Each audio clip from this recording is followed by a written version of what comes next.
In a secret, forbidding land, modern science is poised on the edge of a breakthrough.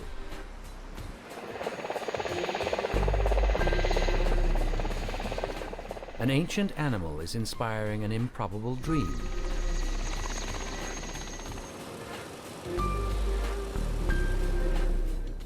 "3,000 years ago, a survivor of the massive extinction that occurred at the end of the last ice age mysteriously disappeared from this lost corner of the far north. Now the Soviet Muskox is back on the Siberian tundra, and these living relics are yielding important clues to the distant past. It may even help scientists bring the ice age back to life. The circumpolar top of the world is a frozen ring, gripping North America and Russia together. It's a vast, barren, unforgiving realm.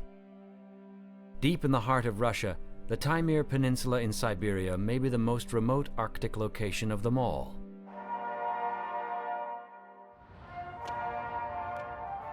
A few years ago, you couldn't come here if you wanted to. This was the Soviet Union, the workers' paradise that went wrong. Power was centralized in the Kremlin in Moscow. If you stepped out of line there, you got a one-way ticket to the gulags of the Taimir. Trying to stay warm building factories and military bases across the north. This was the land behind the Iron Curtain, a secret battlefield of the Cold War. But the rise and fall of the Soviet Union was only a second in time for this place. Long before the Iron Curtain, there was the ice wall. 10,000 years ago in the late Pleistocene epoch, this was an ice age oasis for muskox. Muskox and woolly mammoths were the most numerous prehistoric animals on the Taimir Peninsula. Here, muskox were the cold weather batteries of the Ice Age, conserving energy when the temperatures plunged. When they found food, they hardly moved at all. In the glacial cold, muskox depended on soft underwool called kiviot to keep them warm in howling winter winds. 8 times warmer than sheep's wool, kiviot was the planet's best natural insulator. This huge coat also created an illusion of immense size. Beneath the thick wool, muskox ranged in size between a cow and a goat. They kept to themselves, herding together for protection and facing predators like the saber-toothed tiger with a wall of horns. For 1 million years, this perfect biological design kept muskox alive, ranging as far south as Spain and the American Great Plains.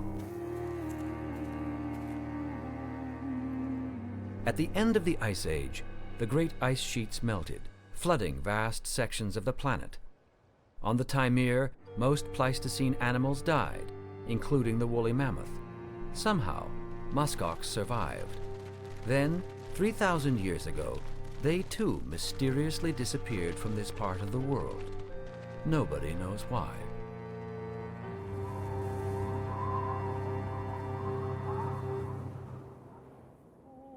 But in the high Canadian Arctic, muskox continued to thrive. In 1974, in a curious twist of fate, Canada gave the Soviet Union a gift of 10 muskox. Today, there are more than 2,000 muskox back on the Taimir. It's almost as if they never left. Now the reintroduced muskox are teaching scientists here about life during the Ice Age, especially the extinct woolly mammoth. And the connection of muskoxen and mammoths is of course a very good connection, because if you take a look at present-day muskoxen, their fur, their underfur, and you compare it with that of the woolly mammoths, which we discovered on the Taimir Peninsula, you see there are a lot of similarities. And I want to find out why the mammoths died out 10,000 or 8,000 years ago, and why the muskoxen could survive on the Taimir Peninsula till 3,000 years maybe.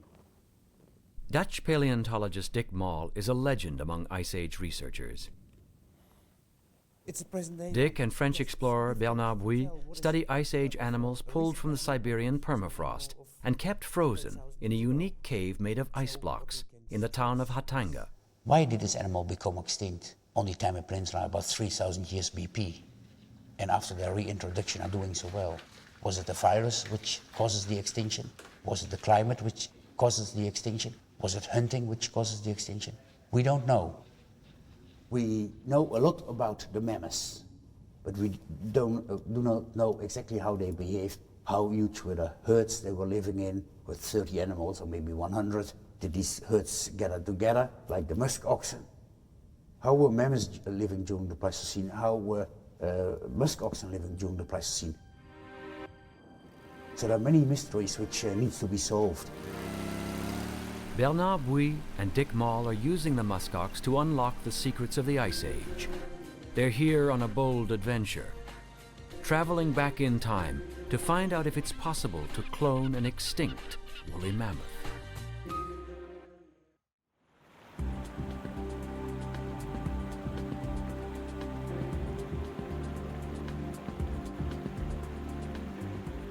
Bernard Bouy knows Siberia is not an easy place to work. In this rugged, remote landscape, there are always delays.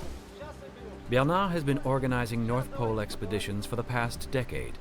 Today, he's chartered a helicopter to scout the territory, searching for clues to life during the Ice Age. But for the moment, he can't go anywhere.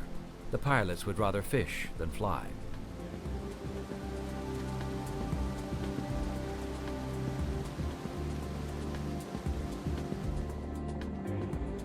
Finally, the helicopter rises over the most northerly trees in the world, flying back to Hatanga. You cannot come here and not be interested by the mammoth fauna, because when you come here, step by step, it happens like a virus, you know? Step by step, I become more and more interested.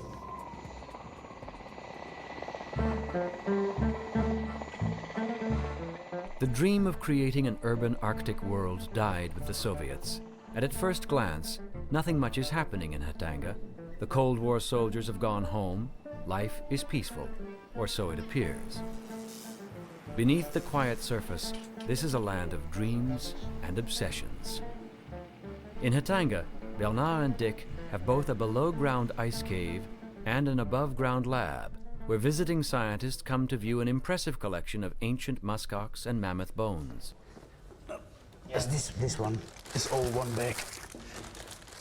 In the lab, Dick Moll shows French molecular biologist Régis de Brun his favorite muskox samples. It's kind of a muskox puzzle. Régis hopes to extract DNA from the bones. It may prove Ice Age muskox were the same as today's. There's a nice row of the short neck. This is the best specimen that was collected in the year 2000. This is typical for a muskox. And first of all, I thought, oh, maybe it's not so old, because the horn sheets were attached to the skull, which is unusual. So what we did, and you can see it here, we broke off a small piece of bone, brought it to the university in Groningen for a radiocarbon date, and it became clear that this specimen was more than 36,000 years old at the time the animal died. Keep it in your hand, it's quite heavy. So if you want to do some research on muskoxen, on the DNA of the muskoxen, then you are welcome to sample this one, because we can easily take away a small piece. And I don't know if you need a lot of... No, only half a gram or something like that is enough. So you are welcome to do. Okay, it's great. Yeah. This one's really... Yeah, but this is one of the most beautiful specimens we have. Driven by their obsession with the past, Bernard and Dick search for answers. Can the Siberian tundra support other Ice Age animals besides the muskox? Can they actually bring a woolly mammoth back to life?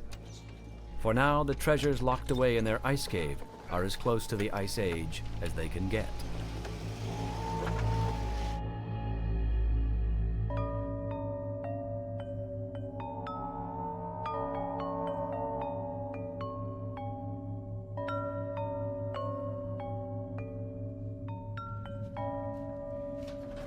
Built during the Cold War, the ice cave is a labyrinth of underground tunnels cutting through the permafrost. Traditionally a storehouse for reindeer and fish, many say it used to hold nuclear missiles. Now the ice cave stores one of the world's finest collections of Pleistocene bones. Each field season, the scientists collect an ancient harvest from the tundra. Skulls of muskox, horses, steppe bison, mammoths, and mammoth tusks are all kept here. This is where the scientists study the best samples. When you work on mammoth or when you work on muskox, you have to understand the environment. But to understand the environment, you have to catch the specimen in the best condition. This cave, it's a perfect area, it's a perfect place to do this, because it's built in the permafrost. The temperature is more or less plus 4 or 5 degrees with a constant temperature, between 15 and 10 below zero.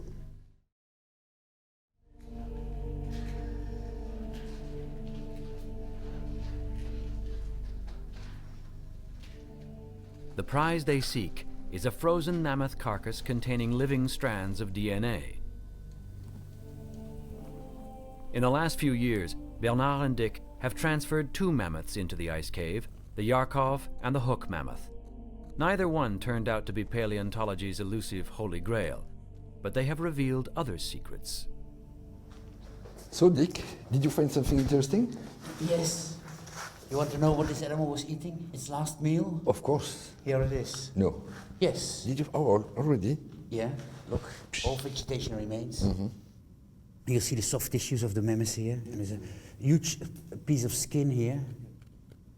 Very interesting. But what we need to find is a carcass of a muskox. From muskoxen so far, as I know, there are no soft remains, soft parts preserved in the permafrost. Because of the reintroduction of muskoxen on the Taimir Peninsula, when we come across something like a carcass of a muskox, our people in the teams will tell it's a present day one, because it's so difficult to tell what is of a recent animal or what is of an animal of 10,000 years ago. So what we can stress is that the reintroduction on the Taimir Peninsula was very successful. The animal became extinct in this area 3,000 years before present, but it's causing a problem for our research.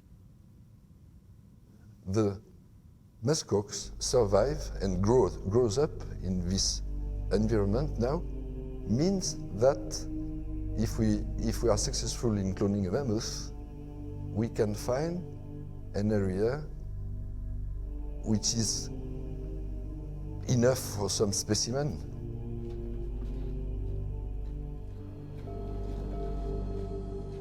Cloning a mammoth.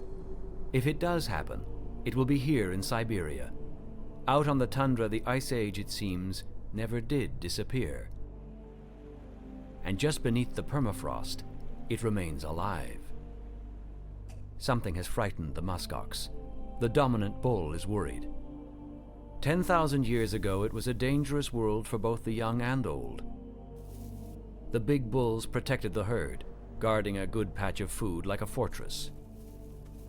Muskox were hunted mostly by great Siberian wolves, and perhaps something even more dangerous.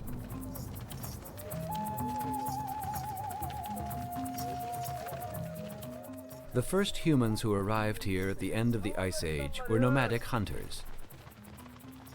Muskox and giant reindeer provided rich hunting grounds for these distant cousins to the first indigenous peoples in North America. Perhaps these hunters killed off the muskox 3,000 years ago.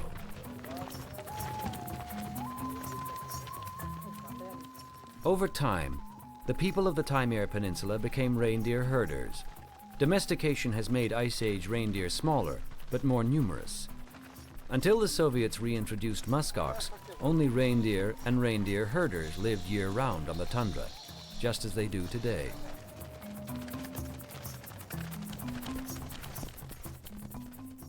In their traditional stories, extinct woolly mammoths live on as creators of the world. Canadian anthropologist Dr. David Anderson, who studies the Dolgan people, has found an ancient warning here. Dolgan people in this part of Eastern Taimir are very reverent about the earth. They don't like digging into the earth. And in fact, they say that anyone who's been hired by the state to dig an underground cellar, their family then suffers deaths or illness and so forth. People have also said that it's very bad to dig into the ground to bring out bones and mammoth ivory and so forth, and that you can only take things out of the land if it's on the surface. And the reason why they say that is that this part of the north of Taimir, we're a lot of shamans here, and that the ground is very sort of charged with this shamanic presence. In this unforgiving polar environment, reindeer herders have maintained a precarious, isolated way of life for thousands of years. Now they've seen muskox return to the tundra along with another new breed, scientists digging in the permafrost for an elusive prize. To the Dolgan at least, resurrecting the Ice Age is a dangerous dream.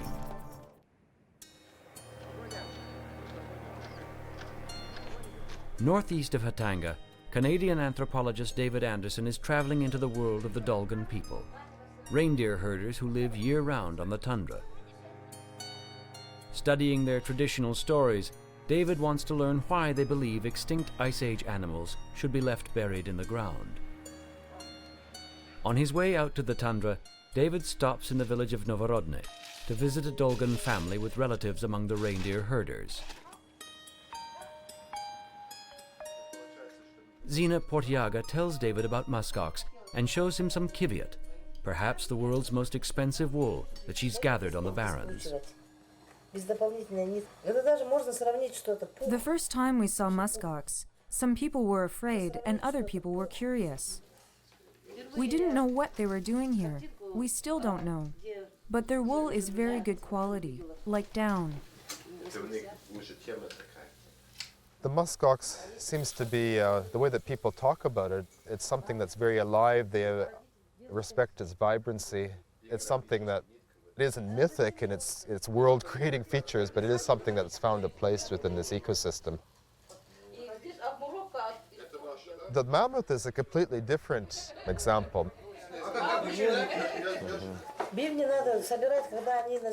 You should never dig into the ground. Bad things happen. An old man that was there when Bernard dug up the Yarkov mammoth, he died soon afterwards, along with his brother. It's because they dug into the earth and disturbed the shamans. If in North America, the raven is one of the creators of the world, in this part of Siberia, it's the mammoth. They etch the earth with their tusks in order to create the rivers. The places where the mammoth stepped, this is the place where lakes are formed. And they're thought of as the creators of landscapes. You don't treat the remains of these world creators lightly. Although a thick fog obscures the riverbanks, making it dangerous to navigate, it's time to sail. A day's journey upriver, nomadic reindeer herders are waiting for David Anderson. As the Dolgans have instructed him, he throws tobacco into the river, an offering to the shamans and the journey ahead. The captain is a good navigator, but the river's shallow north shore can only be reached with a smaller boat. Even then, people will still have to walk ashore or be carried. There's no such thing as a grocery store on the tundra, making gifts of flour or sugar most welcome. The good news is the reindeer herders are still here. The bad news is the fog is getting thicker. It's almost midnight, but with 24 hours of light this far north, it's hard to tell what time it is. A practical people, the Dolgan craft reindeer halters out of ancient mammoth ivory they found still poking above the frozen ground. Being practical keeps people alive on the tundra. Although there are almost no landmarks, and the way ahead is obscured by fog, the Dolgan always know where they're going. It's an ancient and complex form of navigation. Guided only by past experience on the land, they say they can feel their way home. For thousands of years, indigenous people and reindeer lived in this area where muskox didn't survive until they were reintroduced. What are the secrets of survival? There's little evidence of dramatic climatic change 3,000 years ago. Did a deadly supervirus sweep through the ancient muskox herds? Or did nomadic hunters like the Dolgan hunt them to extinction? For those interested in returning other Ice Age animals to the tundra, these are important mysteries that need to be solved.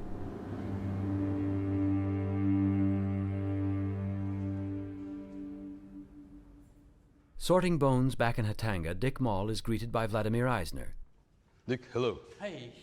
an experienced tundra guide and longtime member of Bernard's team. Okay, Here are two bags. Show me what you have. Vladimir believes he has found bones that might prove that nomadic hunters killed off the muskox. Look, this bone. So specially broken. I see what you mean, yeah? Not by permafrost, but maybe for humans. Why you think humans did it? Because they are so strange broken. Look, You think they took the marrow out? maybe. This is Muskox. And The this, humorous. This is Muskox. This is beautiful. I mean, for a paleontologist to see something like this is your heart is beating faster and faster. Excited, Dick wants to see where they come from. So tell me where the site is. It's really beautiful. it's around 100 kilometers from Katanga. 100. Yes. Uh-huh. Where is the site exactly? Here, a small lake called Semilach. It means in local dialect, lake with bones. Lake with bones. Yes, in local dialect. If you think this is a kill site, we have to check it. You know, look how this fits, Vladimir. This is so Yes. beautiful. A find of a partial skeleton of a muskox is spectacular. Now I'm interested in paleontologic founds too.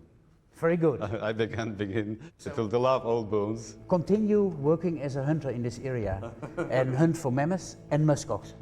Good, I Yeah? Good.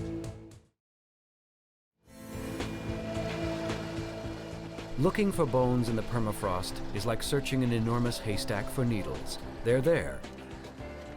But finding them takes good planning.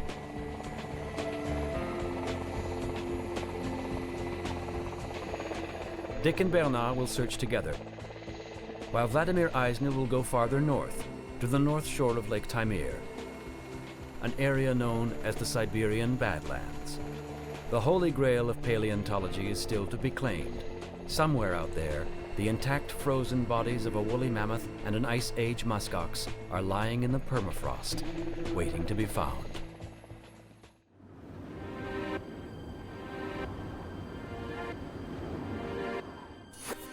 Muskox and mammoth bones hidden in the permafrost can solve the mystery of the Ice Age extinction if the right bones are found.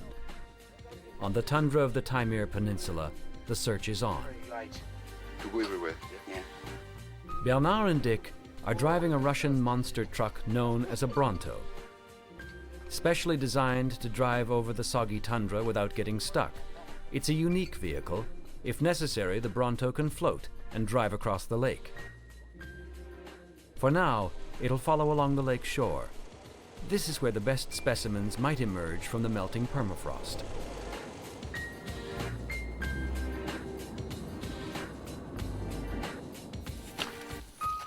Further north in the Siberian Badlands, Vladimir Eisner looks for muskox bones cracked open by early human hunters. But first, he stopped to collect wild mushrooms. Years of Arctic experience have taught him to depend on the land for survival and companionship. Up here, isolated and alone, he's seen men go crazy. Men are sitting here for 3-4 months, sometimes for half a year, without seeing nobody, without a radio sometimes, only speaking with a dog. And sometimes people become mad and the roof is gone. No, people run out in the tundra and they die.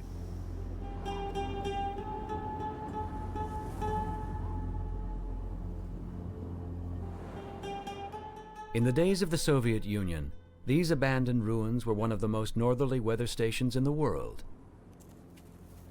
Vladimir used to work here as a meteorologist before becoming a guide and hunter.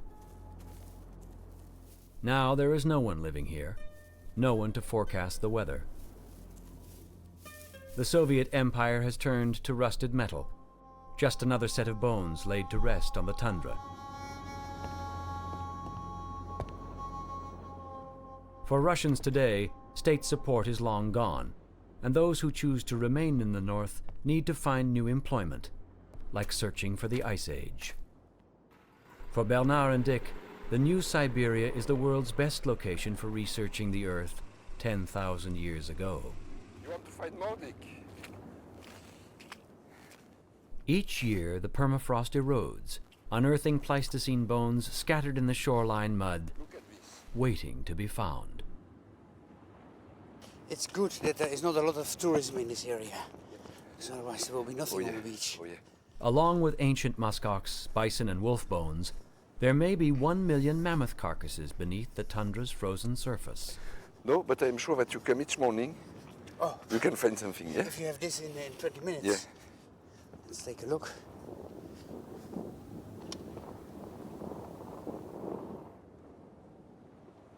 Back at the abandoned meteorological station, the recent past is yielding a treasure of another kind.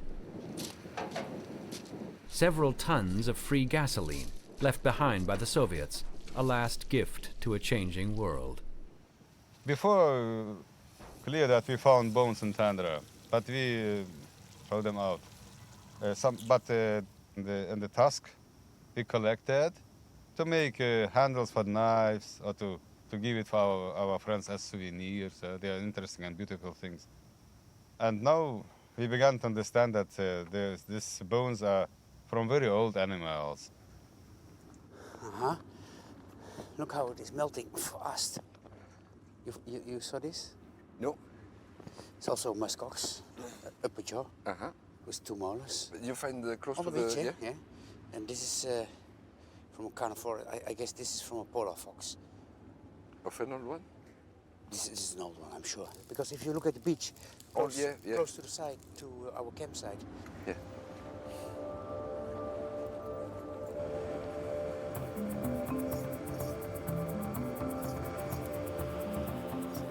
The only full-time human residents on Lake Taimir's north shore are a few hardy fishermen. In the Soviet era, there were only gulag camps here, from which no one returned alive. But Nikolai the fisherman chose this place to live years ago. Until today, he thought he'd seen everything it was possible to see here.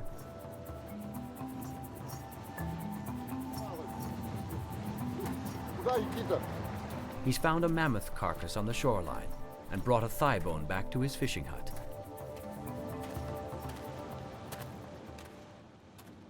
Ever since I was young, I wanted to be a fisherman on the tundra. I love the job. It's a hard job, but you have to love your job.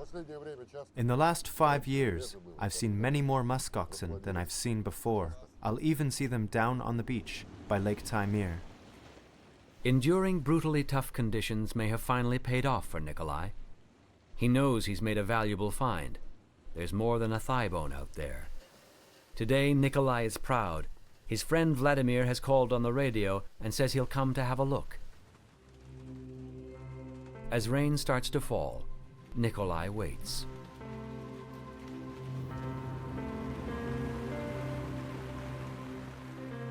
In either heavy summer downpours or vicious winter blizzards, waiting was a key survival strategy of Ice Age muskox. In their world, time was meaningless. Instead of migrating to better weather like reindeer, muskox stayed where they were, huddling together and eating what they could find on the tundra floor. Astonishingly thick coats kept them warm and dry.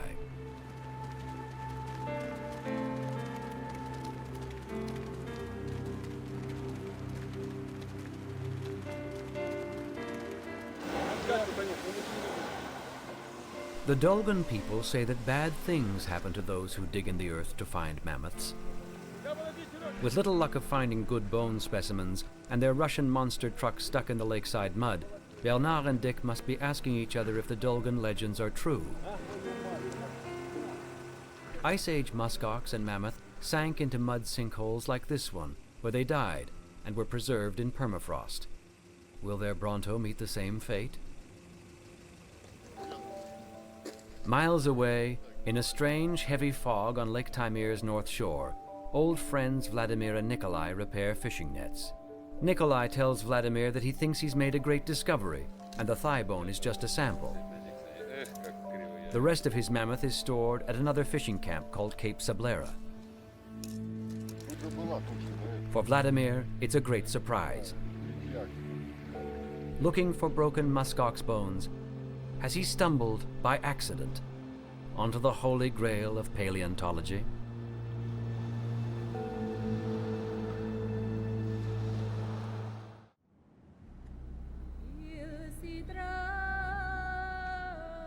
On the vast Siberian tundra, the quest to find Ice Age muskox and mammoth remains continues. And now a fisherman has made a great discovery. Eager to see it, Bernard Bouy and Dick Moll are frustrated. Their tundra car has met its match in the mud, and for now, they're not going anywhere until a helicopter is called in by radio to pull them out.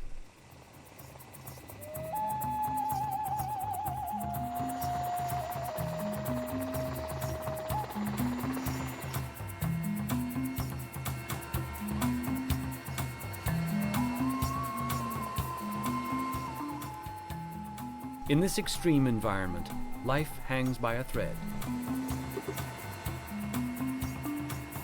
Helicopters, like the big Mi-8, are a lifeline to safety, flown by battle-hardened veterans of the Soviet war in Afghanistan.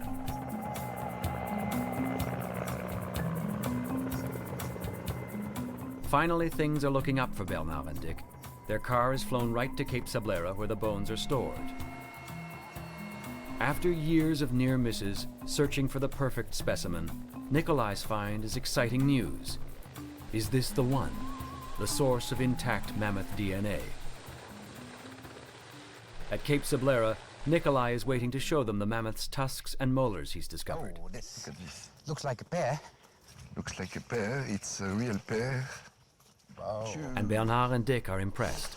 Oh la la. Oh, in very nice condition. Oh Look. la la la la. The quality is excellent. This is a wonderful. I have to push this a little bit more. Interesting. Excellent. When you look into the alveoli, in the pulpal cavity, you almost can see through it. Yeah. And we take the outer curve. Measuring the tusks yields information about their age, sex, and their value. There's a lot of high-quality ivory here, and everyone in the Taimir knows it's in high demand on either Russia's legal or black markets. What do you estimate the weight? 40 kilos? I would say 35. I become professional in picture with a tusk. Like These mammoth tusks are worth over $10,000, but to Bernard and Dick, they could be priceless. For now, it's better to document the promising find and return later. Not only tusk and this place, this, and when they have other bones, they could have an entire complete skeleton. Yeah. Excellent. Really well preserved. Let's take it to Hatanga. No? I'm joking. It would be a wonderful addition for our collection in Hatanga. Yeah. We can name this mammoth in honor of Nikolai, the Nikolai mammoth. Yeah, that's good. Because it's indicating there's more. Yeah. So it needs to have a name. Yeah. So. Nikolai Mammoth. And Cape Sablera we have already so often in our collection. Yeah. So the Nikolai mammoth would be a good idea. And maybe he wants to donate them to us. It will be much more better idea. Yeah. Bernard makes Nikolai an offer for the tusks. This way, I think. Nikolai asks for time to consider it. Perhaps there's a better offer somewhere out there.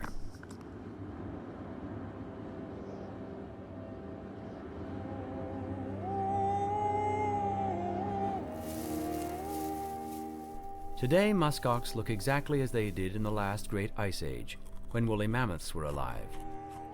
The high Russian Arctic is as close to the remnants of the Ice Age glaciers as life here can get.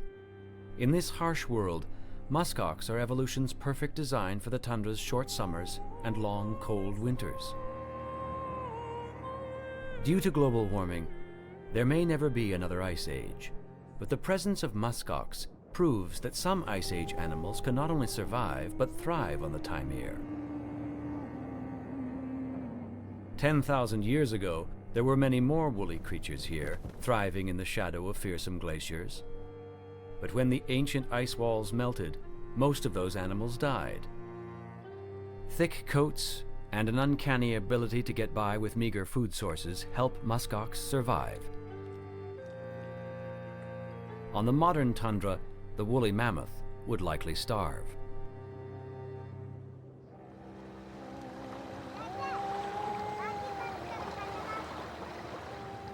As far back as the Dolgan reindeer herders can remember, the tundra has been a world of lakes and frozen ground.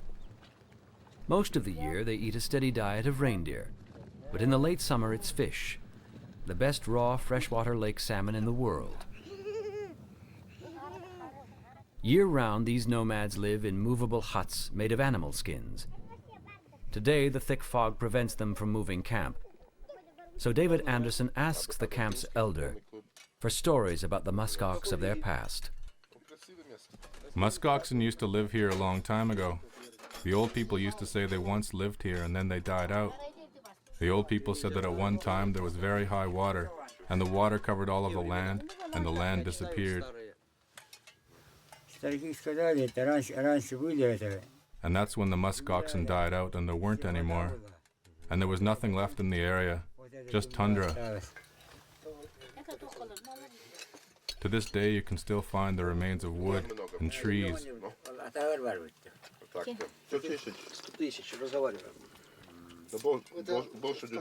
10,000 years ago, the melting ice sheets hit the north like a climate bomb. Incredibly, these reindeer herders remember such a time.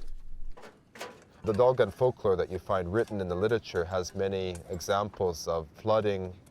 The shamans knew that there was a flood coming, would make a boat and save some animals on the boat, but some other animals like the mammoths and the muskox didn't get onto the boat, and they died in the high waters and weren't able to survive.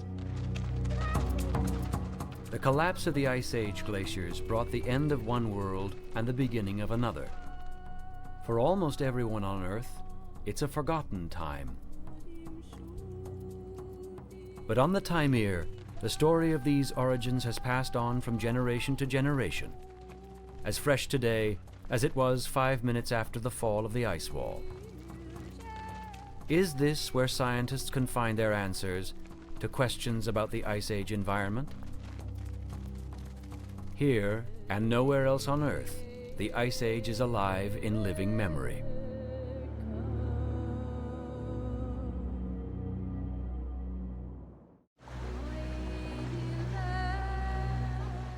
On the remote tundra of the eastern Taimir Peninsula, a strange fog has been thickening for days.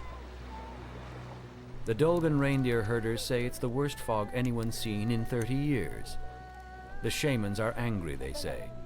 Someone must have dug into the earth and disturbed a mammoth. Canadian anthropologist David Anderson has found that the idea of returning a cloned mammoth to the tundra frightens the Dolgan. They're still getting used to the muskox. Animals returning from the frozen land of the dead must prove they can survive on the tundra, and survival here isn't easy.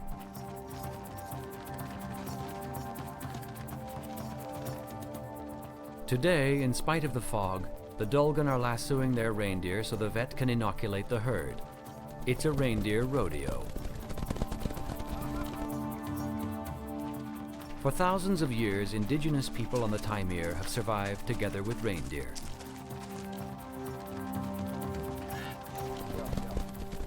And after 30 years, the reintroduced muskox are only now being accepted.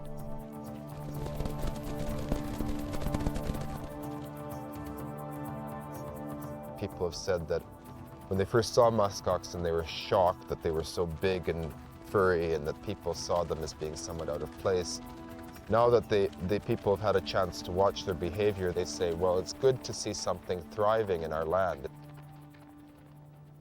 Yeah, I think it's a very healthy worldview to look at muskoxen as something that are alive and that sort of give sort of a living aspect to the land.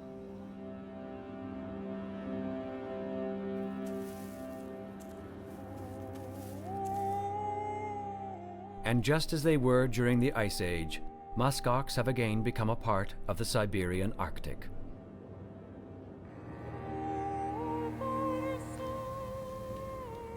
In the ice cave in Hatanga, French molecular biologist Régis de Brun is carefully taking tissue samples from the hook mammoth.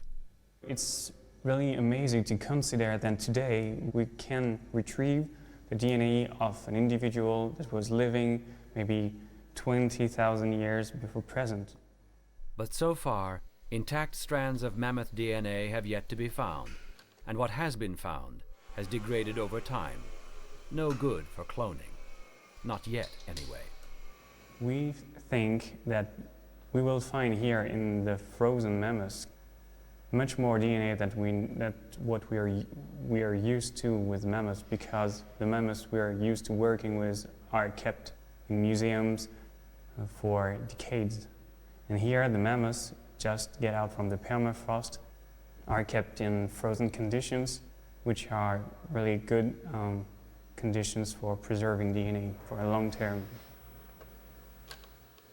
Even so, cloning an extinct mammoth seems nearly impossible.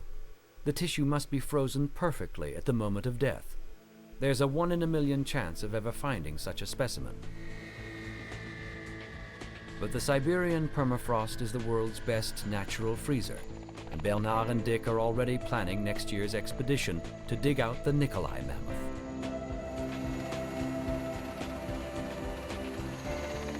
In the meantime, they keep on making important discoveries about the Ice Age environment. Most people think that the mammoths and the mammoth fauna were adapted to a snow-covered tundra, but that's wrong. We know from the fossil record that the mammoth was adapted to a grassland environment together with the associated fauna, including the muskox. That the muskox are doing so well today on the tundra, which is even snow-covered in winter, and the winter is extremely long here. It's something which is unique. What is very interesting working on mammoth and the megafauna at that time is that you can understand better how was the environment at that time and what was the life at that time. Not only the life of the mammoth, but also the life of a human. Yeah. And to understand the life of a human, like you need for the mammoth, you have to understand the environment. In the decades since this secret Soviet world was open to the West, many answers about the Ice Age have been unearthed on the Siberian tundra. Bernard and his team are closing out their Arctic field season. There's much to celebrate. Nikolai the fisherman has agreed on a price and will sell them his mammoth tusks. Perhaps next year, the Nikolai mammoth will yield intact DNA and they can clone an ancient Ice Age mammal. Either way, this is the best place on Earth to solve the scientific mysteries that remain frozen in time.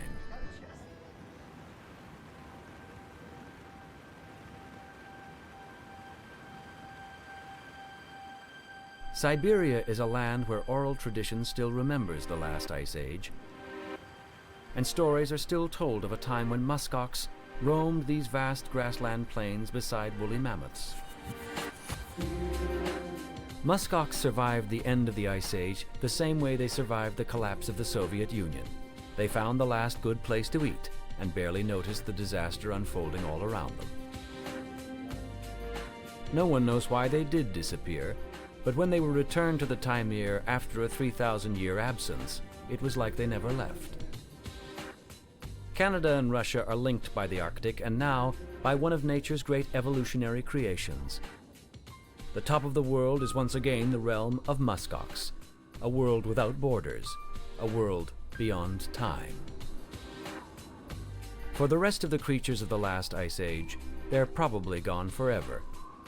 But if bets could be placed on evolution's winners and losers, the odds are good that the muskox, nature's ultimate survivalist, will be around for a long time coming, weathering, as it always has, the unpredictable winds of change.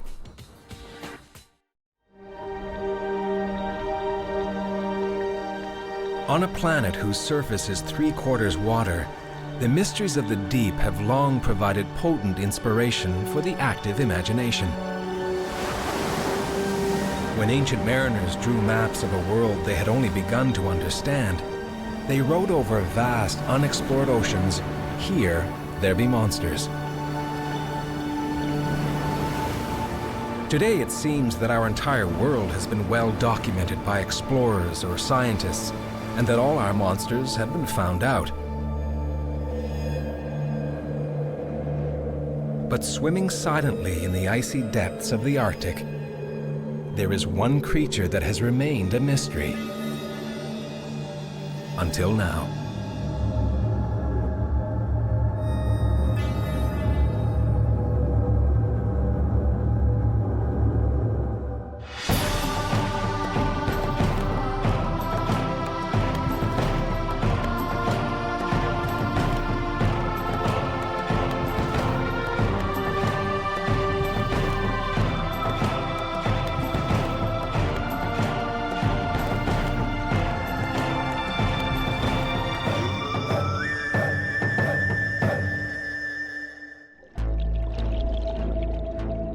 To qualify as a monster to loom in our imagination, the shark has been more than happy to oblige.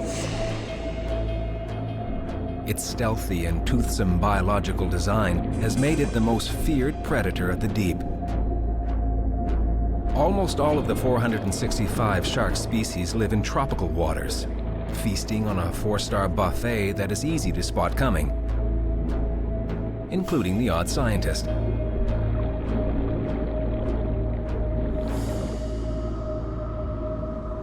Only 8 are known to frequent more forbidding waters. And these have proven more difficult to study than their southern cousins.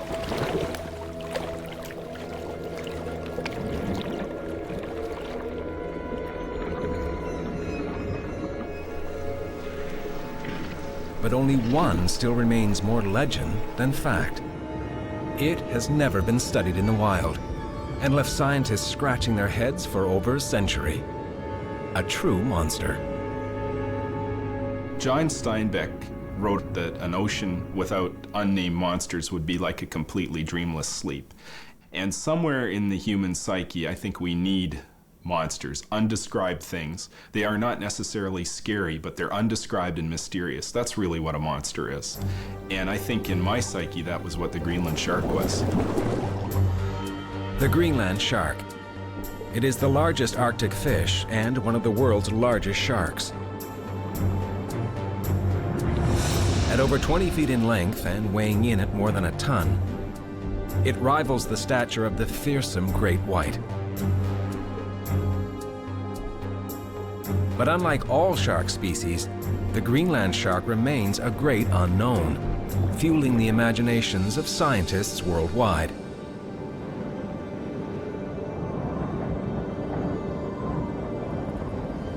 Many have traveled north to study the secret life of this mysterious shark.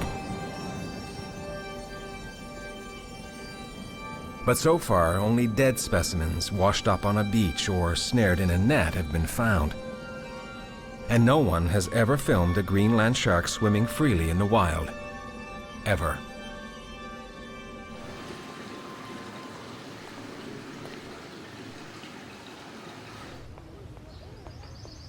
For Dr. Chris Harvey-Clark, a marine biologist at Dalhousie University in Halifax, Nova Scotia, sharks have loomed large in his imagination since childhood.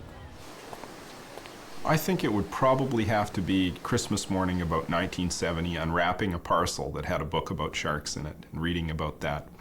But that focused an interest that had come from my father, who swam with sharks all his childhood. Dr. Clark's early fascination with sharks would ultimately become a lifelong passion. But there was one shark in particular that swam the strongest in his dreams.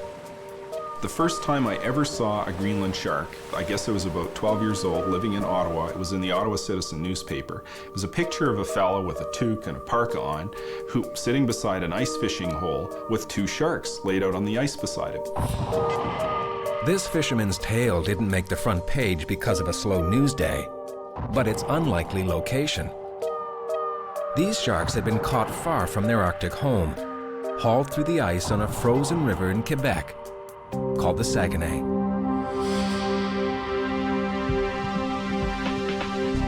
The Saguenay is a tributary of the Great St. Lawrence River, the most important shipping channel in North America.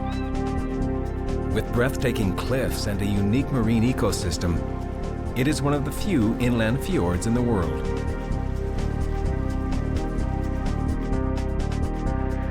Greenland sharks were thought to frequent only the Arctic waters near their namesake island. Yet the Saguenay is almost 3,000 kilometers and a sharp left turn from home. For over 20 years, this unusual shark story continued to intrigue Chris Harvey Clark. What were they doing so far from home? His attempts at finding an answer remained as elusive as the shark itself.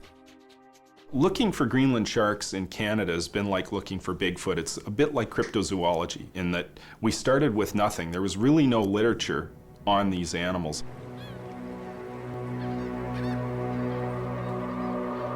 In fact, all that did seem to exist in this remote, isolated region on the north shore of the St. Lawrence were local stories of shark encounters, and these had never been translated for the benefit of the English-speaking world.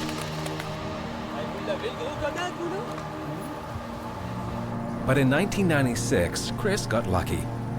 He met another shark expert who knew the area well, yet he too had never heard the stories about the Greenland shark. I guess it all started when I met Chris at a dive conference in Nova Scotia. Chris mentioned this story about when he was a kid, having read an article about sharks having been fished in the Saguenay Fjord through the ice. And when we started talking about this, he says, "Why don't you investigate this story?"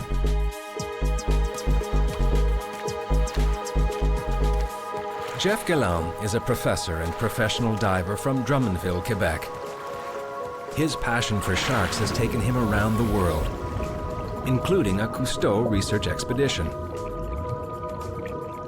One of the most interesting things in regards to the Greenland shark is that so little is known about it. The other thing is, relatively speaking, it's in my backyard. And to have such a big animal still be such a mystery in 2003 is just something I had to work on.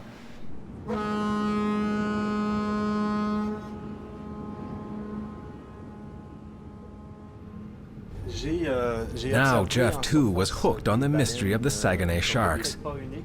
And because he spoke French, he became the perfect sleuth to conduct some old-fashioned detective work. Et pour ce qui est des poissons comme le requin du Groenland, lui, j'en ai entendu parler, je l'ai vu dans les journaux. Je sais que dans le milieu des années 90, vers 96, on a attrapé un requin qui mesurait à peu près 4 mètres à la baie, dans la baie des AA.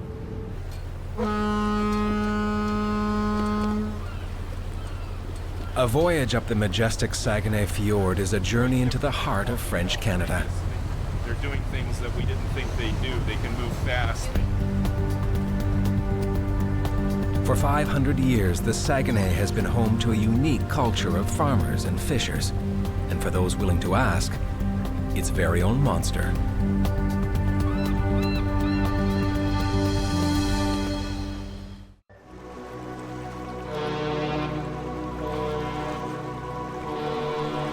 The St. Lawrence River, first explored by Jacques Cartier in 1535, appears more like a vast inland sea.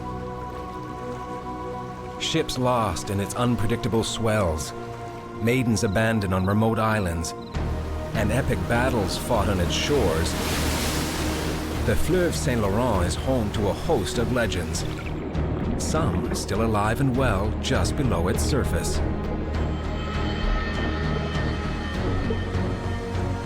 In summer, 19 marine mammals, including minke, beluga, and humpback whales, also call these waters home. And where the Saguenay River meets the St. Lawrence is one of the best whale-watching destinations in the world. What do you think, Captain? Is that a small fin or is that a minke? But while these gentle giants thrill thousands of tourists, they offer only a glimpse of the unique underwater universe they inhabit, a world they share with another, more mysterious giant. The Greenland shark's environment is just a fascinating environment. It's alive. There is life just hanging on to everything.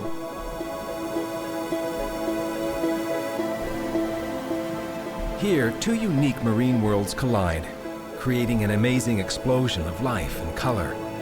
From the Atlantic, the tides deliver cold salt water, carrying nutrient-rich plankton and swarms of krill. These support a dynamic food chain, ranging from anemones and sea peaches, wolffish and capelin, to some of the world's biggest ocean dwellers.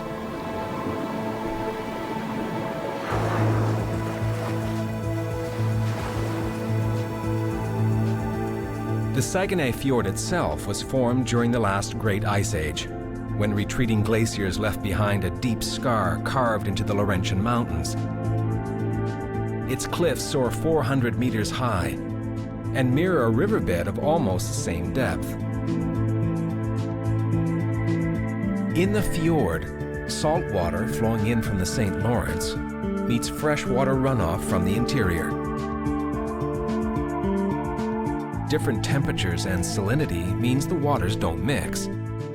The colder, denser salt water slips under the warmer freshwater, and in the process, creates a submerged high-rise of biodiversity.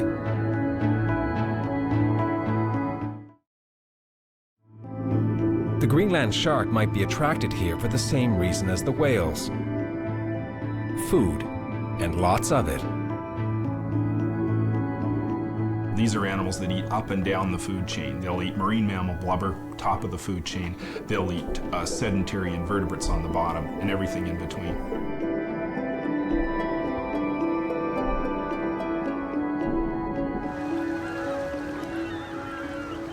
Chris was sure that Greenland sharks lurked in the fjord,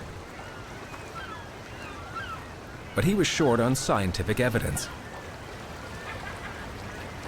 That all changed when he and his partner, Jeff Gallant, began their grassroots investigation.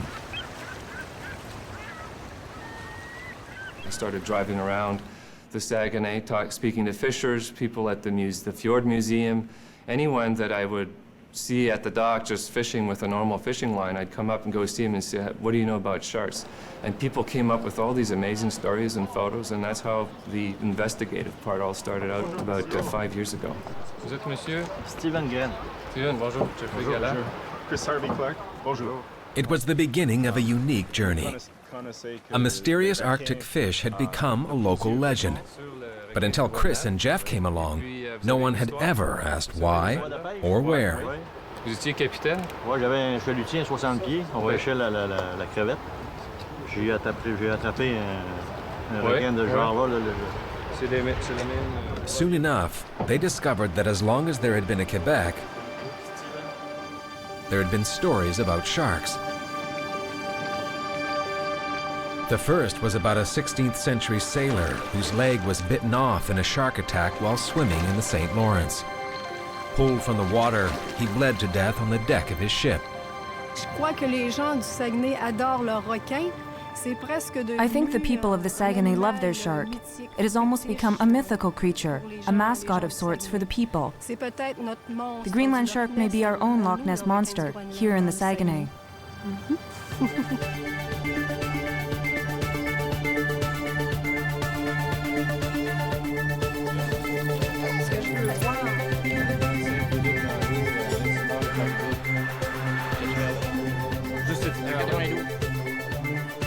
Here it seemed that the Greenland shark was nothing short of a celebrity.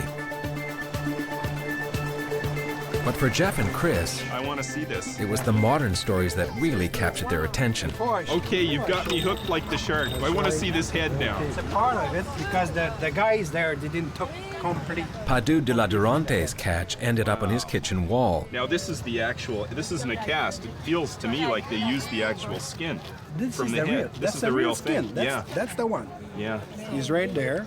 And those teeth, that's the teeth of it. And they're still pretty darn sharp. Yeah. So the holding teeth on the top, the cutting teeth on the bottom. And the cutting teeth on the top like that. When he bite, he cut and there he goes. I've seen pictures of whales that have been bitten by these, and it's like an ice cream scoop, and a big shark will take a 10 or 12 pound, perfect, like a bowl. And he just bite and cut. Evidence of sharks in the Saguenay was everywhere. It just didn't exist in scientific journals. Almost symmetrical. But around dinner tables or over a bière forte at the local bar, it was becoming obvious that the Greenland shark was a respected member of the local community. It's the king because it's not easy to catch, and it deserves a place of honor. I think it's chosen the most beautiful place in Canada, maybe even the world. OK. Puis vous en avez pris en même temps? We caught the shark at night. We checked on our lines when we got there.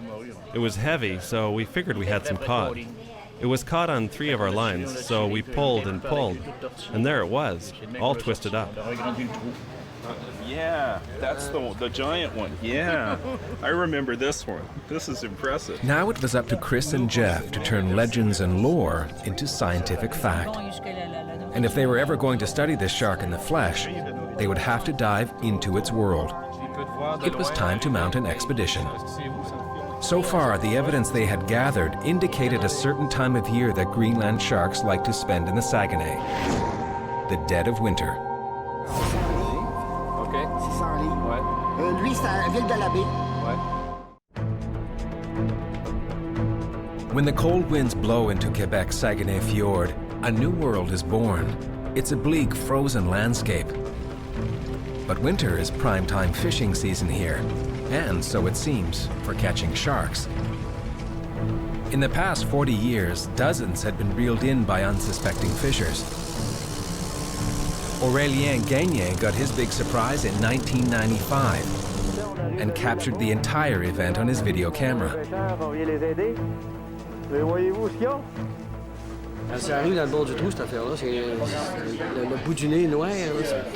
Listen, when the shark came up the hole and I saw the tip of its nose, I sure jumped. I wasn't scared, but I always have a grapnel beside me. I grabbed it with the grapnel to take it out. We widened the hole. My friends had to come over and help me.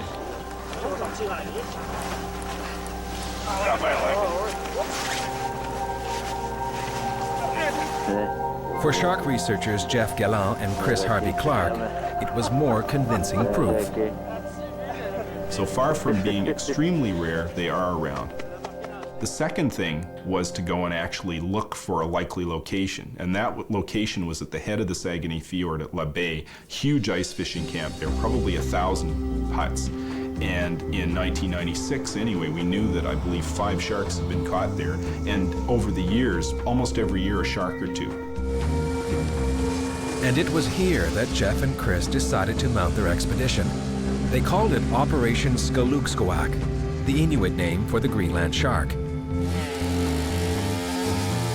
Surrounded by fishing huts, the team sought a hole in the ice 2 feet thick and hoped for some good old-fashioned luck. These areas here on the map are where they caught the Greenland shark. So they would have caught 2 at this fishing camp. Likely 1 in the first. But the fjord's physical landscape, a haven for the deep-water Greenland shark, was a big problem. Diving in these cold, murky waters would be like looking for a needle in a haystack. If you had a 4-meter predator crossing your lawn in urban Toronto, you'd sure know about it, so would everybody else, but things under the water are invisible, so people don't know they're there. To find this shark, known as the giant swimming nose, the team had planned for any possible encounter. We've got literally 100-pound blocks of meat on the bottom in wire cages. We've made these big wire burritos. And then tonight, when we put more in, we'll actually have the blood balls. We'll add the blood balls to it. We've got 2 doors on each side. The doors are large enough for a diver to be able to swim through with his tank on. If a shark does show up, the shark is very bashful at first. So we thought that we could probably manage to get close to the shark without using the cage at first. The team's arrival on the ice had drawn a lot of attention from both the media and the local community. Most thought that Chris and Jeff were crazy to dive in these extreme conditions. People thought we were nuts to dive under the ice in the wintertime. But the reason we were there is because this shark is only known to come up near the surface in the wintertime when the surface water is colder than the bottom water. And since this shark is a shark that will normally be found at 1,000 feet and deeper, there's no way we can reach that depth on scuba gear. So the diving conditions were extreme. The environmental conditions were extreme. The weather was terrible. I mean, it was sunny, but it was extremely cold, minus 30, minus 40. Equipment would freeze, plastic would just shatter. Regulators, your diving regulators would freeze open underwater, and you lose your air supply in a couple of minutes. It was difficult diving, difficult situation.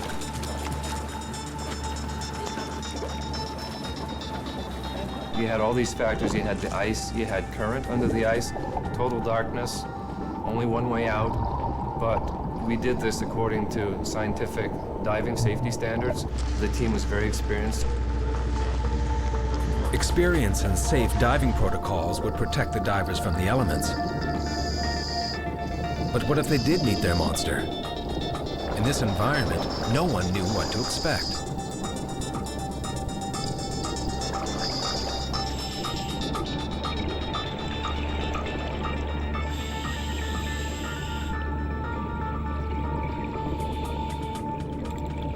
Our lights would light up all of the big boulders on the bottom, and then the shadows of these rocks would move around as we're looking in different directions, and each rock looked like it could have been a Greenland shark. Okay, so remember, just tell me when you guys are going down. I don't want to go down. I don't want this to end. For days, the team explored this harsh, dark world. But instead of answers, only new questions surface with the divers. It's got to be in the tent. The sort of questions that a kid might ask you about the biology of these animals. Where does it go? What does it eat? How does it reproduce? How big does it get? How old is it? Can't answer them. I mean, these animals are really virtually undescribed and unknown in science. And I think that's a real challenge. Operation Skalugskawak revealed a lot about the Saguenay ecosystem. But why the Greenland shark had never been studied in the wild before was becoming obvious. Diving here in the winter was just as tough as diving in the Arctic. And as the untouched bait stations proved, results were impossible to guarantee. At the end of the Skalugskawak expedition, we felt whacked, basically. We were physically beaten up. We were, we had bruises and cuts and frozen fingers. Our equipment was beat up. Our psyches were a bit beat up because we were very pumped. We really thought we were going to see a Greenland shark, and we didn't. Themselves. Yep. They go in and rip a piece of flesh off and bugger off. Jeffrey, what's next? I'm talking big picture here, Jeff. Big picture. Okay. I'm still in the expedition. Would you come back next year? Yes, I would, but only if we didn't have to take care of all the logistics again, like the generator, the tent, and all that stuff. That took a lot of our time.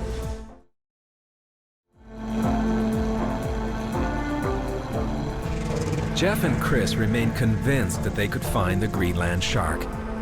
And the next winter, they were back.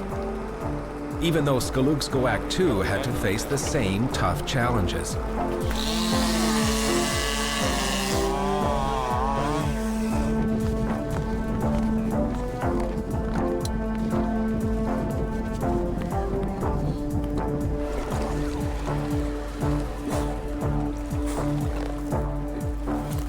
The team was now attracting national attention, and even more stories of local shark encounters. But under the ice, it was still nowhere to be found. Now Chris and Jeff faced a classic scientific enigma.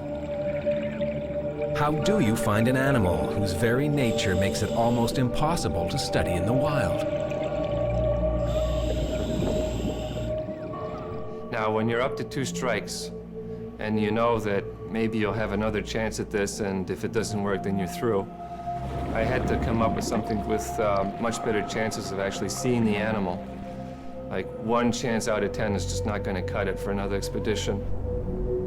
Frozen, frustrated, and out of money, it was back to the drawing board. Would they get another chance? Only time would tell.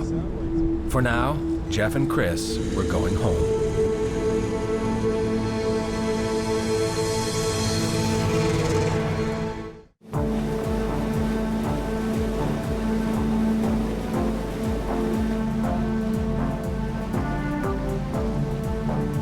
For over 5 years, Jeff Guillaume and Chris Harvey-Clark had been hunting for Greenland sharks in the Saguenay Fjord of Quebec with no success.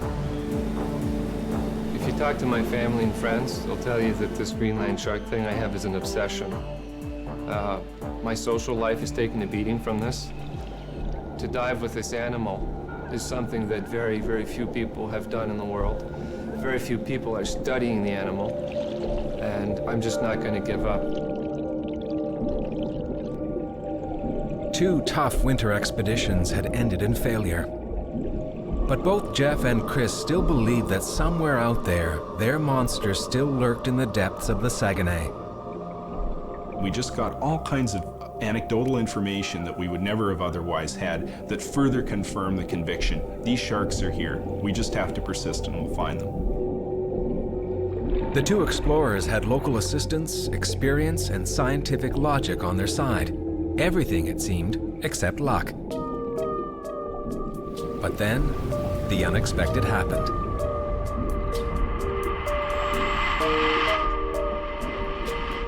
Just out of nowhere, a few months later, I get this email from someone in Baie-Comeau that says that he'd observed a large fish. So immediately I phoned Chris.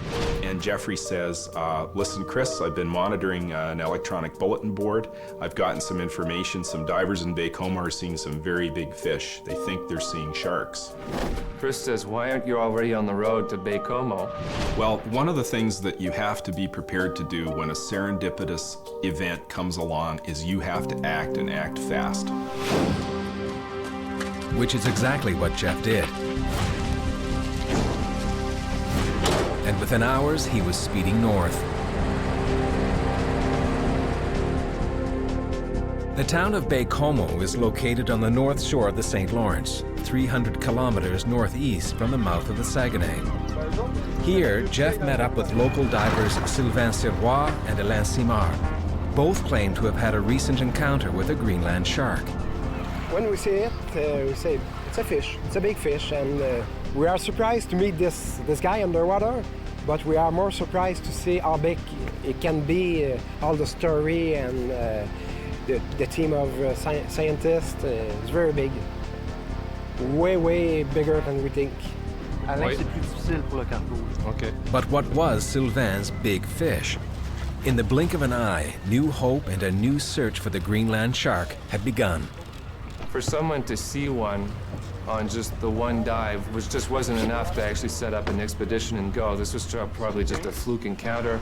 But then when I get this other email from Alain 4 days later, who says he saw potentially the same or different sharks on 3 consecutive dives on the same day, which means that those animals were there probably for the entire week. So why wouldn't they be there now? And that's why we just took off and went for it. Sylvain and Alain take Jeff to the location where they had both seen the sharks, a secluded bay only minutes up the coast from Baie-Comeau.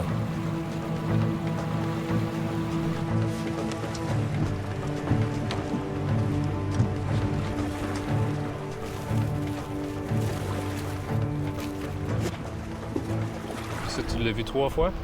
Ce requin-là, je l'ai vu 2 fois. 2 fois? L'animal, il faisait quoi? Il nageait bien tranquillement. C'est comme s'il est venu voir qu'est-ce que j'étais, là. Okay. Puis il a vu que j'étais pas, d'après moi, j'étais pas dans son répertoire de manger, ça fait que... 2 sightings at almost the same time in the same place was promising information. But Jeff still wasn't sure.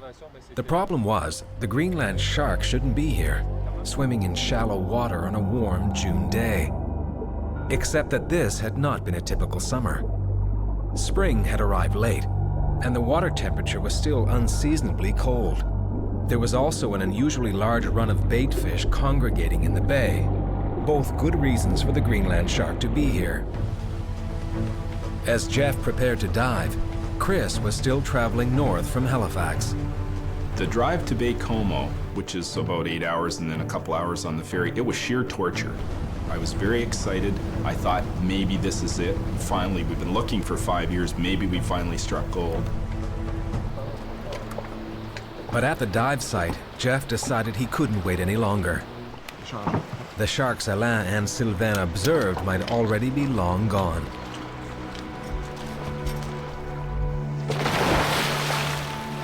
After a 5-year search, the anticipation is overwhelming. The whole time I was just thinking, this might be it. This might be finally the moment where I see this animal, and then I'm not just some cuckoo looking for this magic shark that doesn't exist. Within 2 minutes, Alain tapped me on the shoulder.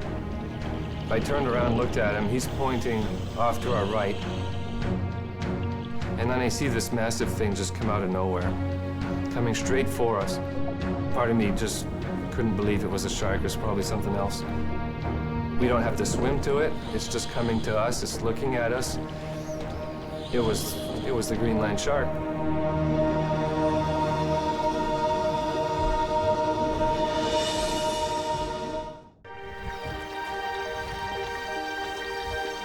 For 5 years, Jeff Guéland had been on a quest, hunting for the Greenland shark.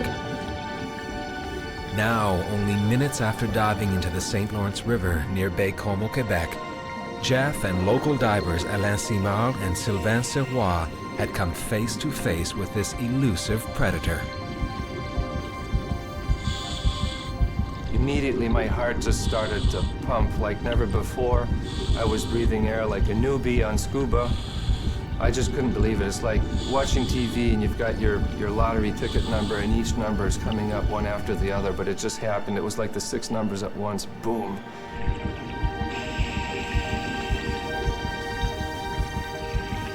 Following the slow-moving 4-meter female, Jeff captured the first pictures ever recorded of a Greenland shark swimming freely in the wild. It was a scientific coup and a personal victory.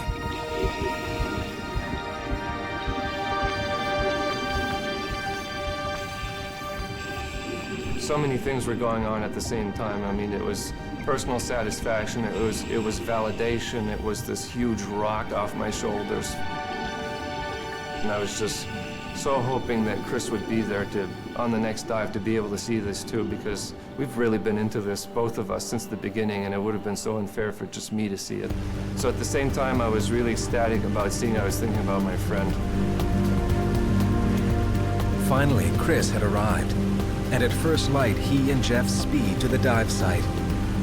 Both are anxious, hoping that the Greenland shark is still there. According to Sylvain, anyway, the Capelin run is exceptionally good this year. You know, we're getting this assemblage of predators, seals, whales, and maybe sharks in the same location, probably all feeding on a common food source, I would think.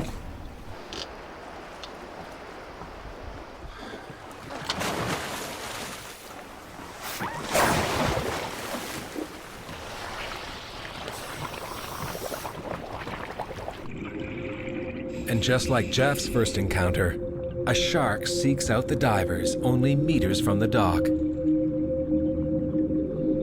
Within 2 or 3 minutes, we encountered our first shark. When I first saw the shark emerging out of the gloom, I mean, your heart's pumping, not out of fear, out of sheer excitement.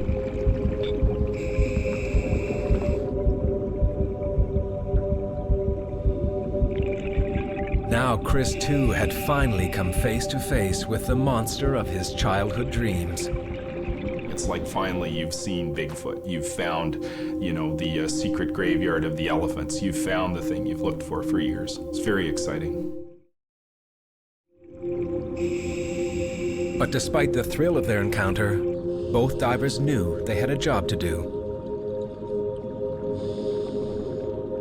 In terms of how you feel when you see something like this, there's this tug-of-war going on inside you. One side of you is, you know, primal. It's like, holy cow, this is a huge animal. You have no idea how it's going to behave when you get close to it. Is it going to turn around and take a piece out of you, or is it going to keep going? You know, I don't want to hurt it. I don't want to push its buttons. I want to spend as much time observing it as possible. You know that this may be the only chance in your life you have. You may only have a couple of minutes, and you'll never see this animal again.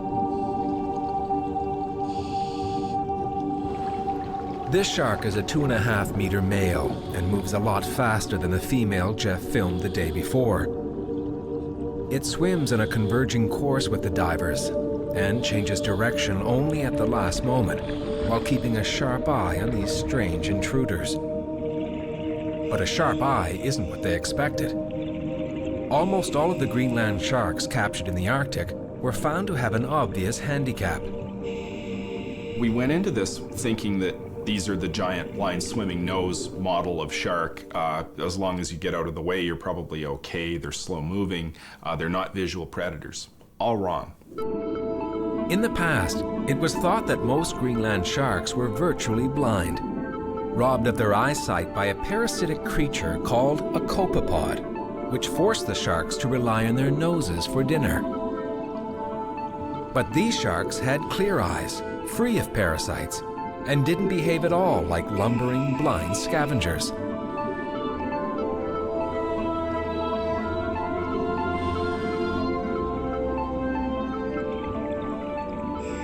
We found the sharks were very highly maneuverable. They can snap, turn on a dime like that.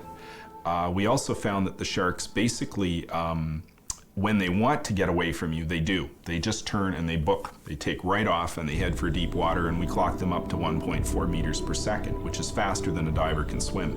So these sharks are, I think, capable predators. Chris and Jeff studied the male closely, but the excitement of swimming with Greenland sharks for the very first time had drained their air tanks. They began to surface when suddenly they got another big surprise. We're tracking the shark and a gauge is going down, and then we see another shark coming in.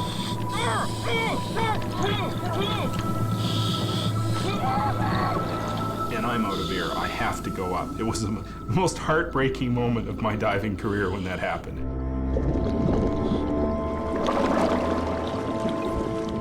After years of frustration, Chris and Jeff could hardly believe their luck, coming face to face with so many sharks in one place at one time. Hey, incredible, man. We did it. Right on, buddy. That was incredible. 2 animals. But they also knew that success was fleeting. It was time to fill their tanks and get ready for another dive.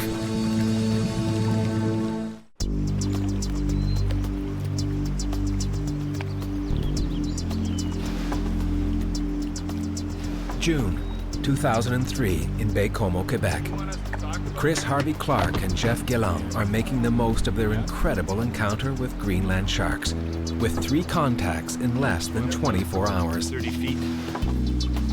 And after 5 frustrating years, they've succeeded in filming them in the wild for the very first time. I know, it's like an ideal situation. I thought we'd have to go really deep to see these animals. I thought we'd be looking at, 150 feet or something to see them.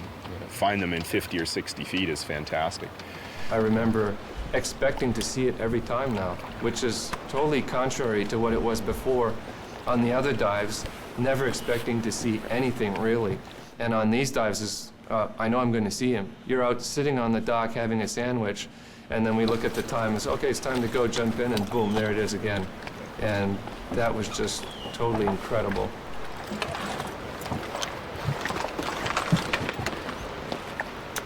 Now on their 3rd dive, they meet a new 3-meter female.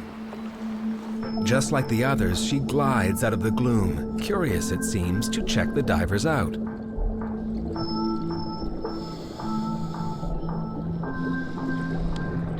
It was hard to get up close to it. I actually, at one point, when I figured I had enough, I went back over it again, and I just had to touch it, which is really not something I recommend to anyone to do, but I'd just been looking for it for so long, I had to touch it to see if it was real on a personal level.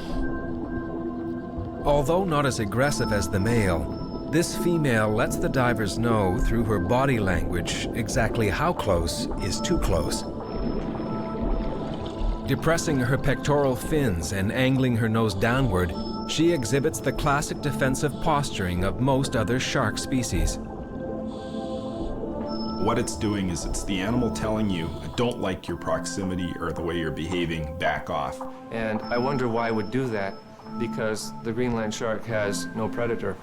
The only predator it might have is other Greenland sharks, because they will eat each other. And to see the shark do that, and it just naturally did it right away, was surprising.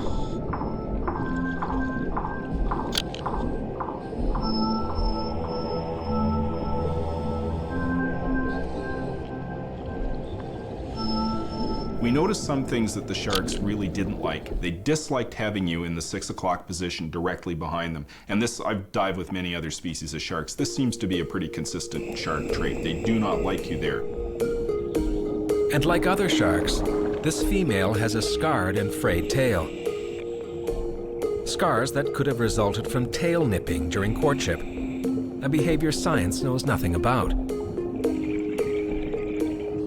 And getting up close and personal with the male shark revealed it was missing one of its 2 sex organs. An indication that the mysterious sex life of the Greenland shark could also be a bit wild.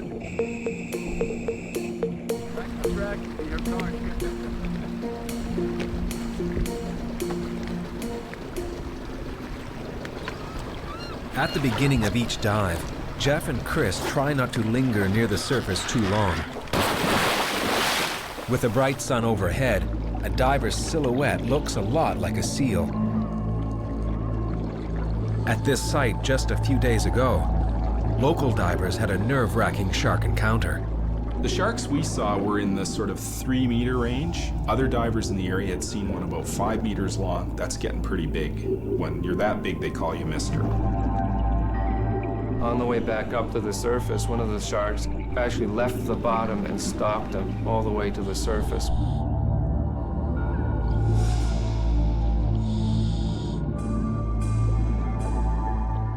The real tension with Greenland sharks is we know nothing about them. So is this animal a scavenger or is it a predator?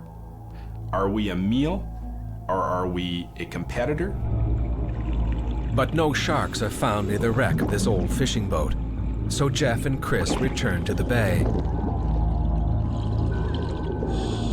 And here, on their next dive, another large female emerges from the shadows behind them. They were aware of our presence way before we knew they were there, and yet they still came to check us out. So you could say in a way they're curious. Maybe it's because they normally just rule this domain without any interference from anyone else. In some cases, they would circle back like that, come around behind you, and you'd be doing this dance with sharks. I joked with Jeff that this was kind of like the ballet, only we didn't know what the prima ballerina was going to do at any given moment. One thing we definitely learned through these dives is that this animal is not what we read about. Some of the things are true, but other things we can question now because of what we saw.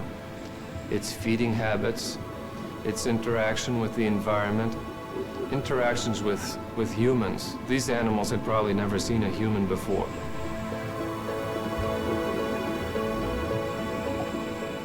Is it migratory, and if so, where does it go to? How old does it get? We do not know how old these animals are. Studies indicate that Greenland sharks grow at about 0.5 centimeter a year. So you do the math. How old is a 3 to 4 meter shark? Is it possible that this shark is over 300 years old? If it is, it would be the oldest living vertebrate on Earth. So there's just all these questions, more questions than when we actually jumped in the first time.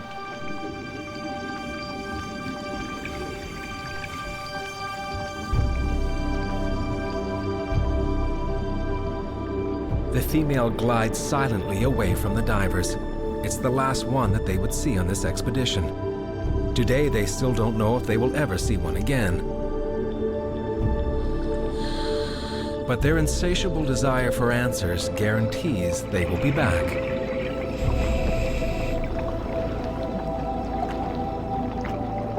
The old 19th century model of science where you macheted your way through the jungle and found the pygmy chimpanzee colony that everybody suspected but nobody knew where it was, that doesn't happen anymore, except it does underwater, and that's what happened to us.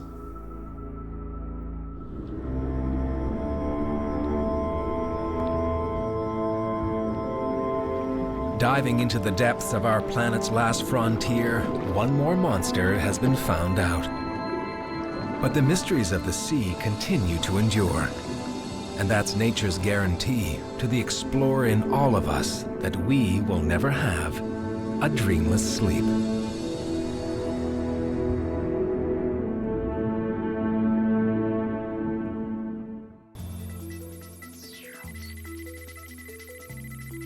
Technology. In the modern world, it's constantly revolutionizing the way we live.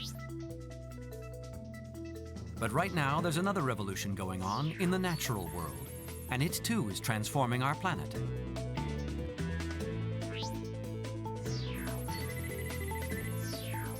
Once impossible to imagine, Today, the leading edge of technology is helping to reveal how fragile and mysterious life on Earth really is. From the knife edge of extinction, to the microscopic world of inner space, to the infinity of outer space, to deep within the Earth itself, the future is wild tech.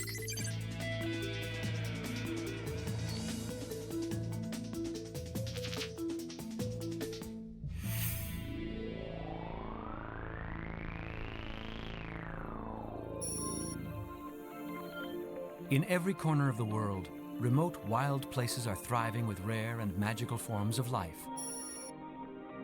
Or are they? Statistics prove that life in the wild is disappearing, and quickly. 137 species become extinct every day. 50,000 vanish forever each year. But extinction may not be inevitable.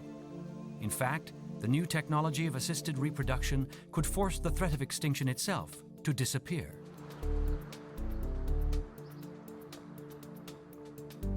Today, zoos around the world are full of endangered species. In the past, they were all that kept many animals from disappearing completely. But in the future, they'll be protected in a completely different place. It's called the Frozen Zoo.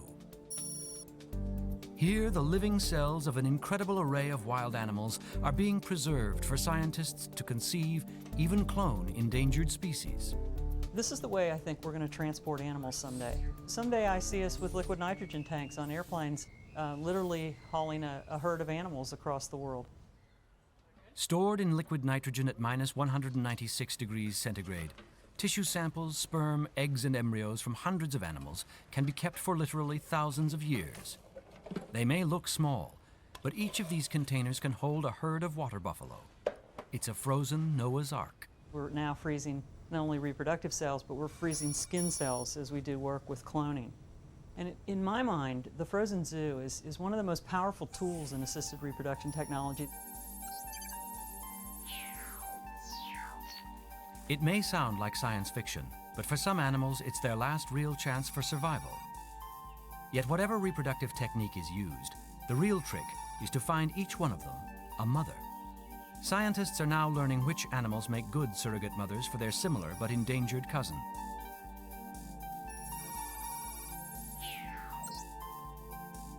Like qualifying an organ transplant donor, the surrogate must be compatible. And for animals like the lowland gorilla, time is running out. Of all assisted reproduction technologies, cloning is the cutting edge.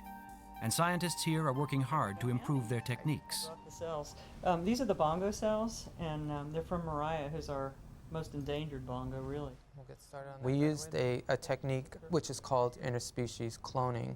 And what that involves is actually taking the egg from one species and the cell from another species and combining the two to produce an embryo. Dr. Damiani was part of the team that carried out the first successful cloning of an endangered mammal, a cow-like animal from India called the guar. Now he's trying to clone the almost extinct red-striped African bongo, using another antelope species as its surrogate mother.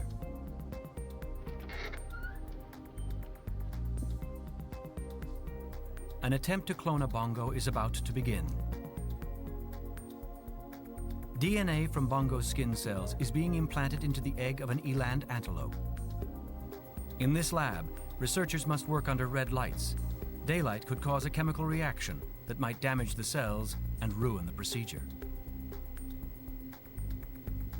What we're doing with the cloning process is we're making an identical copy of the animal that donated the cell. Instead of actually putting the bongo embryo back into a bongo, we can transfer the embryo into an eland. Using a needle finer than a human hair, the bongo cell sample is inserted into the egg of the more common antelope. And right there is the bongo cell into the eland oocyte. A jolt of electricity is sent through the ovocyte, fusing the egg and cell into an embryo. Within a day, the cells are replicating, and it appears that a new bongo is on its way. But more likely, it will take hundreds of attempts like this one before an animal is actually born. Ideally, we would like to transfer the bongo embryos into a bongo and then have that bongo give birth and so forth. The problem is there's so few bongos for us to work on, and rather than having that whole species go extinct, if I can put it into a common eland with the chance that a bongo calf is born healthy and then reintroduce it back to the bongo population, you know, it's kind of a last-ditch effort to save these species. Like the African bongo or Indian guar, the world's great cats are also in danger of disappearing. So far, it's proven impossible to clone a cat. But as they perfect their techniques, scientists are identifying which cats make good surrogates. A few years ago, an endangered African wildcat kitten was born here, and its mother was a domestic house cat. Now scientists are working with other endangered cats, fertilizing their eggs in test tubes and implanting the embryos into surrogate mothers.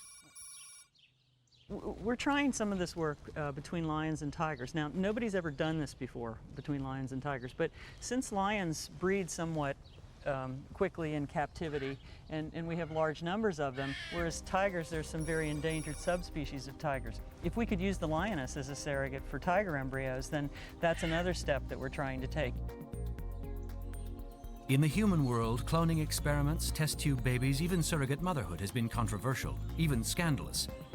But assisted reproduction technology could save nature's most endangered animals, who for the most part were driven to extinction in the first place by humans. And if the Earth's wild places are to remain truly wild, it's now a problem only humans can solve. Saving wildlife is going to boil down to not just one answer. Here at the Audubon Nature Institute, we have chosen to do what we do best, and that is preserve the genetic material from these animals. That's not going to save all species, but neither is saving habitat. Neither are zoos that maintain living collections of animals. It's going to take all of these solutions, I think, to indeed really save wildlife. So it's up to us, I think, with the tools and the technologies and the knowledge to be able to help save these species in any way that we can. But once an endangered species has been saved, what next? Today, WildTech is helping the endangered whooping crane return home by teaching them a long-forgotten migration route.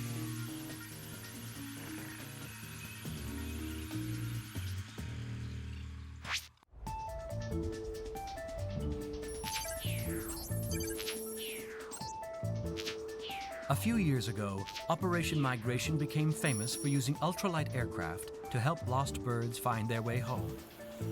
Their story of working with Canada geese even inspired a successful Hollywood movie. But what they did in the past was only a dress rehearsal for what they're doing now. Operation Migration's pilots are now flying with whooping cranes, teaching them a new migration route down through eastern North America to Florida.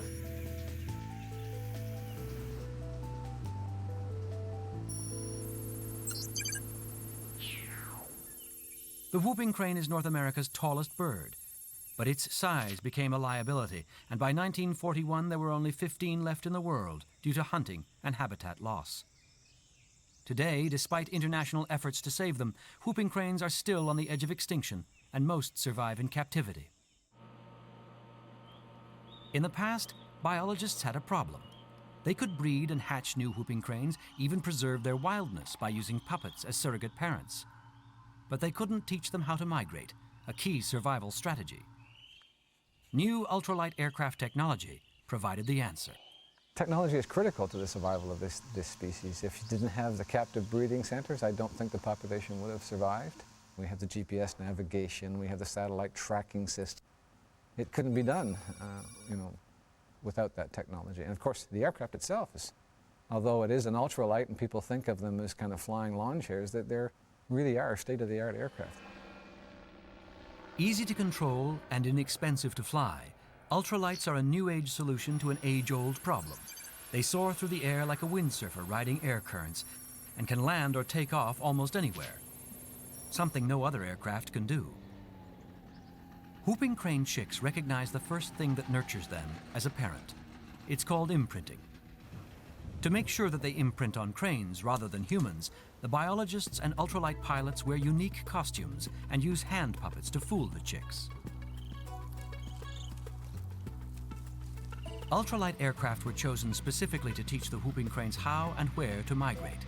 They fly the same speed as the birds. And the open cockpit lets the pilots and birds keep a close eye on each other. But most important, the cranes have established a relationship with the ultralight itself. We always say the birds are imprinted on the handlers and conditioned to follow the aircraft. Now in the second year of Operation Whooping Crane, the pilots are planning to lead 17 juveniles south to Florida. Today, there's only one flock of migrating whooping cranes flying from Alberta to Texas. At any moment, a single storm could wipe them out. The reintroduction of this second, eastern flock is key to the crane's survival. And based on the success of year one, everyone here is optimistic. Our first year with whooping cranes, it was a migration was 1,250 miles. When the birds returned on their own, they came right to the field where the pen is. They landed right on the field where they were raised. There's some homing instinct that brings them back there, and we don't really know the mechanics of that yet. While they're in costume, the reintroduction team doesn't speak a word. They need to keep the whooping cranes as wild as possible, and never seeing a human face or hearing a human voice does help. So far, biologists have found that the returning whooping cranes are remaining wild and elusive.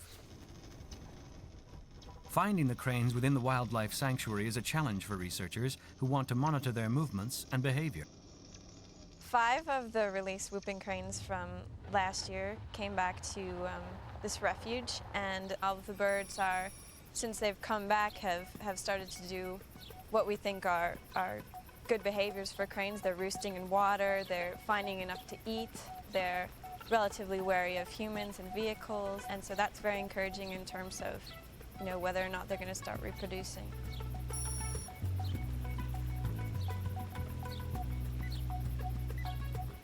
Whooping cranes in the sky is a sight not seen in northeastern North America for almost 100 years.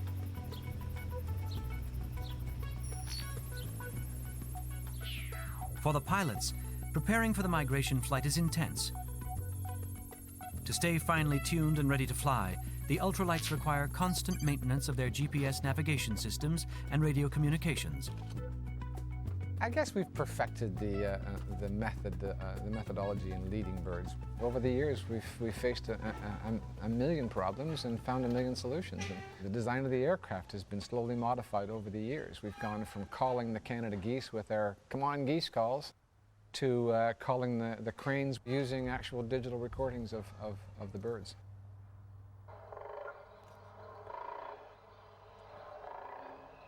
We've developed better bird guards to help protect the birds from injury with the aircraft. We've developed quieter propellers. That's all evolved over the years.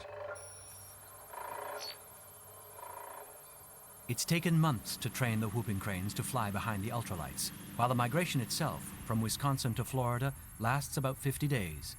It's a difficult journey, but in the end, the effort is worth it. You get a feeling of almost feeling the bird on the wingtips. You can feel when it's out there flapping its wings. The vibration comes through to your arms. You can feel it. You can see it. The senses are kind of awakened, and so you're a little bit more alive to what's going on around you. Whooping cranes are still one of the most critically endangered bird species in the world, and the secrets of migration remain a scientific mystery. But for now, the innovative use of ultralight aircraft technology is helping to bring whooping cranes home to the wild skies of North America. You look out and you see these birds that have been around for 9 million years, have come so close to extinction, yet they're here. This is a bird that came as close to extinction as you can get and still survive. And we have an opportunity to save it. Throughout human history, the bat has been a creature of myth and mystery. Hunting only at night and sleeping in caves during the day, their clandestine world is the stuff of Gothic novels, comic book heroes, and not much else. In fact, almost nothing is known about the real life of bats. But now, new thermal imaging technology is allowing scientists to study bats for the first time in their own wild world. Thermal imaging registers heat, and it's revealing secrets the human eye is incapable of seeing on its own. All of a sudden, all sorts of things are possible that weren't possible before. What I've seen of the thermal imaging is that it's going to allow us to answer questions that we couldn't even dream of answering before. Despite their small size, some species of bats can live an incredibly long time. Why has always been a mystery. But some suspect the secret of longevity is hidden in its body temperature. Bat sex is another mystery. They seem to live in a world of free love, where each bat mates with any other that's available. Genetic evidence suggests there's an order to this orgy, but no one knows for sure. Thermal imaging may solve these mysteries by recording bat behavior in total darkness. All objects above the temperature of absolute zero naturally emit heat, and these cameras sense that heat. The active bats are showing up as white, meaning they're showing up hotter than the walls of the cave. And the really active bats, the ones that are flying around, are showing up even warmer than the ones that are lighted on the wall. Now that it's possible and practical to study bats in their natural habitat, thermal imaging cameras are being used to understand why body temperature is key to their incredible lifespan.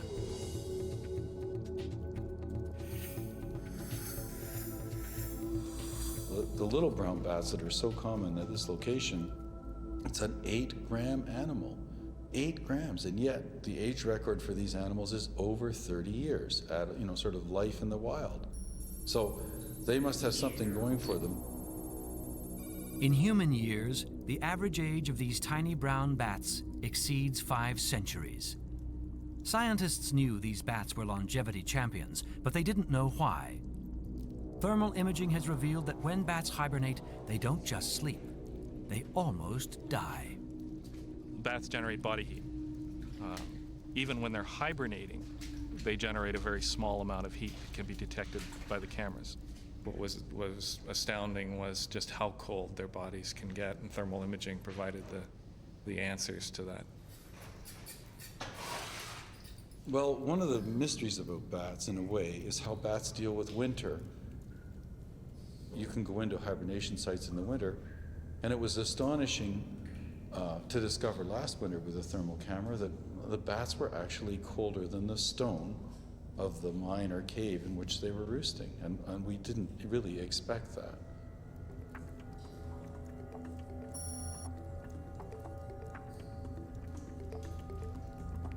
Thermal imaging shows just how cold the bat's hibernating sleep really is. Perhaps it's a lesson for humans who want to live a long time. Simply lie down on a bed of ice and wake up in 100 years. But as thermal imaging has also revealed, the secret is, after waking up, you have to warm up. As they warm up, we see the brown fat tissue acting like a little thermal engine, heating their whole bodies up. And gradually their bodies come up to temperature, and then they fly away. Unlike bats, humans are incapable of seeing in total darkness. And until recently, scientists relied on elaborate photography systems to capture images of bats in the dark. When they crossed an infrared beam, a flash was triggered, and a split second in time recorded. The pitch black, all of a sudden, bang, the flashes go, and you see all the detail of the bat frozen in space.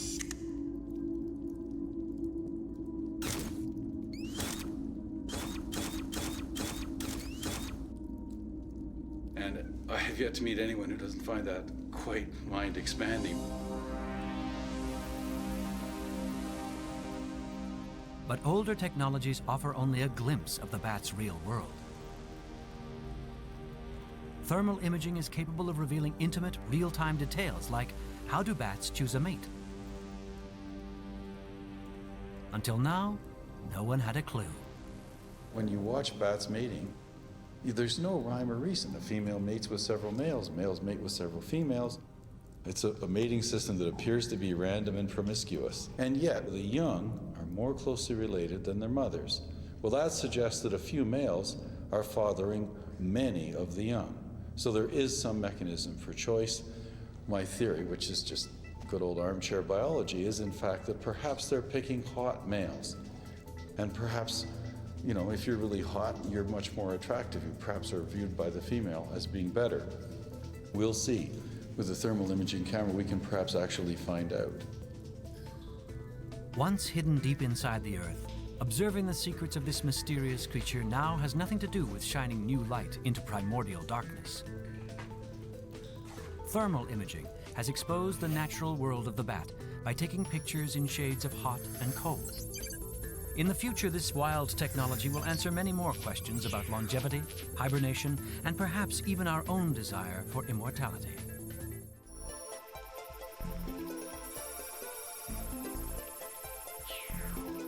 The rugged west coast of North America is home to the majestic bald eagle, one of nature's greatest wild icons. Out here, they're the kings of the sky, but some people, it seems, still like to shoot them.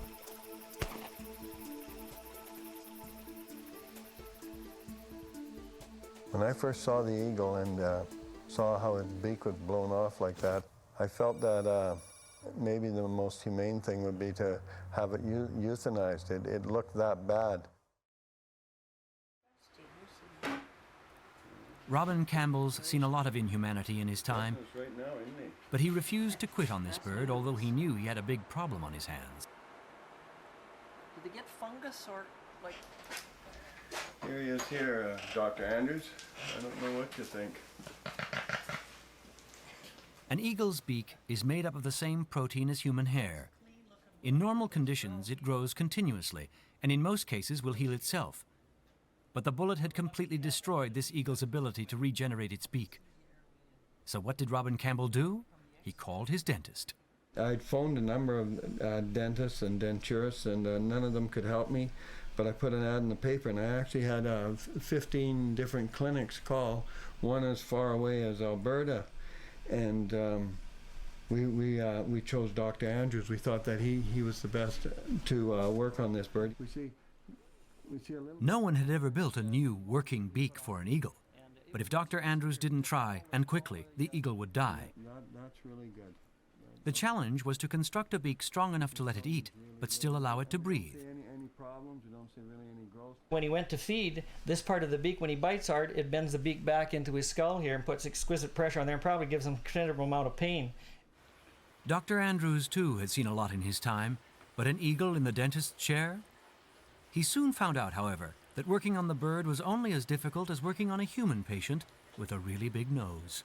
This is a plaster cast, very similar to what I would make if I was making a denture for a person. These materials and techniques are precisely what we use with doing day-to-day dentistry.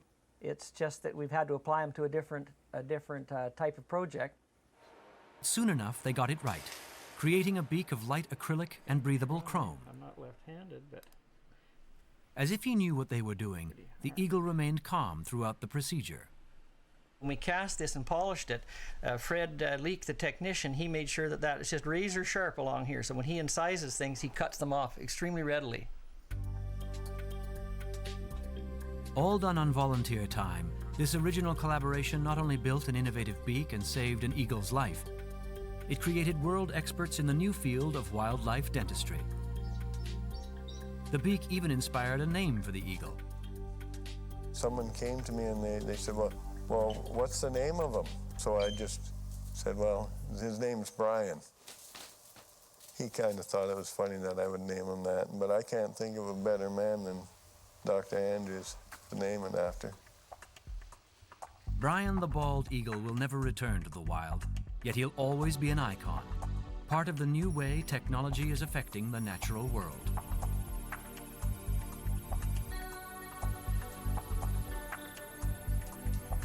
But as it turns out, Brian's not unique.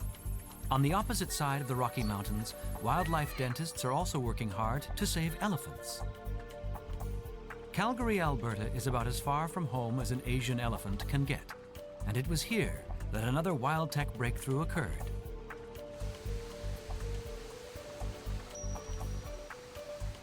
West of the Mississippi River, the largest land mammal in North America is an Asian elephant called Spike. Weighing in at about 12,000 pounds, he was happy living at the Calgary Zoo, often getting pedicures from his keepers. Happy, that is, until he broke one of his massive ivory tusks. Well, originally Spike broke his tusk by playing with his toys, and what eventually happened is just that this whole part of this tusk broke. And what we tried to do was cut this off at one point here. You can see where we tried to cut it off, and then found out that it was cracking even more, and we finally had to take it off right at this point here. An elephant's tusk is just a big tooth. If the crack in Spike's tusk continued to extend back into his skull, he'd feel excruciating and perhaps life-threatening pain. So there was some urgency to find a way to repair this, or at least to try and minimize the amount of damage that he could do to this tusk again.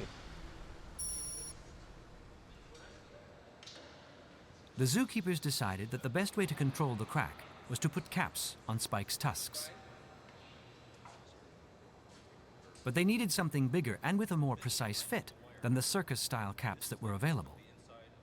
They needed Spike-sized tusk caps, but they didn't know how to build them. A local technical college was their first stop for advice. Teachers and students volunteered to build the first ever custom-designed tusk caps. Normally, they learn to design and build heavy industrial machinery. So making an elephant tusk cap was an exciting new challenge. The biggest problem for us, the technology side of it, was that it wasn't round. It had a taper on it and a curve in it. So we were really at a loss as to how to get the actual shape of the part that we wanted to build. Unique design problems demand a trial and error process, and before deciding on which material to use, the technicians needed precise measurements of the elephant's tusks. An early model didn't fare too well when the keepers tried to put it on. They had tried to fit this wooden prototype onto the elephant, and Spike didn't think much of that.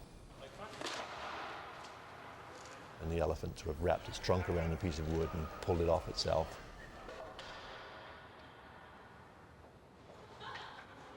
Put it onto the ground and stomped on it, and then picked it up, put it in its mouth and chewed it and cracked it, and we could hear this cracking sound. And you know, there was all our prototype being eaten by the elephant. Using computer models, they soon got the tusk design right. And to be strong enough to withstand Spike, they decided to build them out of stainless steel. We wouldn't have been able to manufacture this cap unless we had some sort of computerized machine tool to do it. And it programs a tool path, and the cutter moves automatically through the whole process. Those tusk caps are going to be on there pretty much for life. It's always the long-term answer that we're really worried about. I mean, you know, Spike's still going to play with his tires, and he's still going to put a lot of force on his tusks. And I mean, that's going to be the real test, is whether they can surpass the 12,000-pound elephant test here in the long run. Today, Spike's been saved from the world's worst toothache. Now he's not only the largest elephant around, he's also the brightest. And with the only stainless steel tusks in town, he's more popular with the ladies than ever before.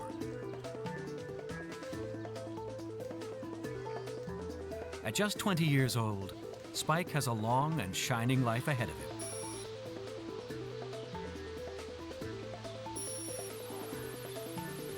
Known as the chain of life, DNA is helping track criminals in the human world. In the wild world, it's tracking animals in amazing new ways. Nature's detectives are next.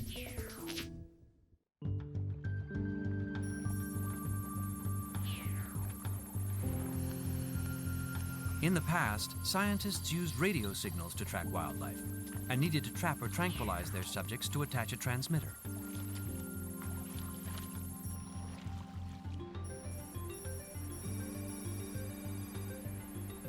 But today, the same DNA technology that police around the world use to chase criminals has become a new hands-off way to track animals. In a unique case study, scientists in a lab northeast of Toronto are following the endangered swift fox half a continent away on the Great Western Plains.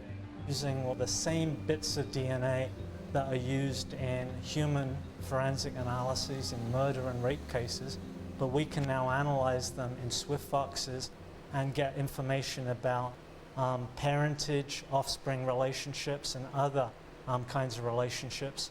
You'd have to do a lot of trapping and radio collaring to come up with the same kind of equivalent data.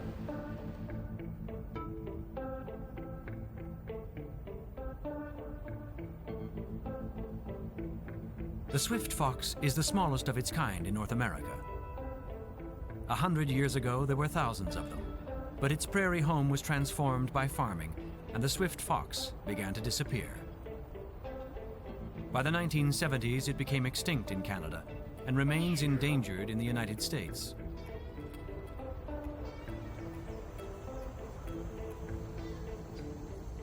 Today, the swift fox is being reintroduced to the prairies, and its future in the wild is being tracked using its DNA. Swift foxes could still disappear at any time, and so a non-intrusive tracking method is critical to their fragile survival. DNA analysis seems perfect. In the lab, geneticists extract DNA from hair samples. Each swift fox has a unique DNA profile, just like a fingerprint. But this profile not only identifies the individual fox, it can connect it to its entire family tree. In the future, this means that all scientists will need to do to monitor any wild animal species is to analyze its DNA profile.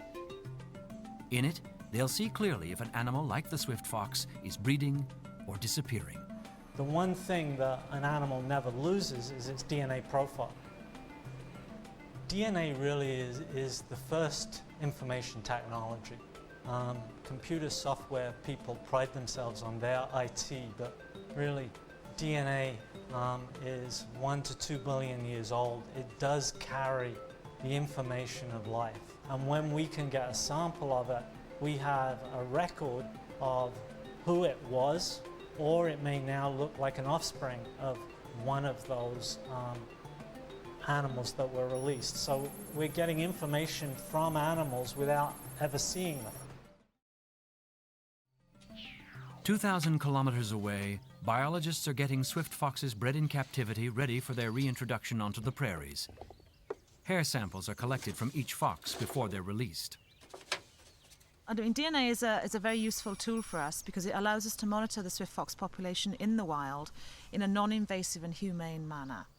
So far, over 800 of these tiny foxes have been released, but many have died. It's an ominous sign that reintroduction may not be a success. As these biologists work hard to save the swift fox, DNA tracking is now crucial to its survival. In fact, DNA may be the only way to monitor the health of the entire population. No other method can accurately tell if the foxes are breeding successfully in the wild. The monitoring's important. You need to know that these things are breeding. You need to know there's connection between the populations. While they're in captivity, they're not really a swift fox. We're keeping them, but the end point is clearly to allow them to fulfill their role within their ecosystem. This year, the swift fox is being released onto the Blackfeet Reservation in Montana.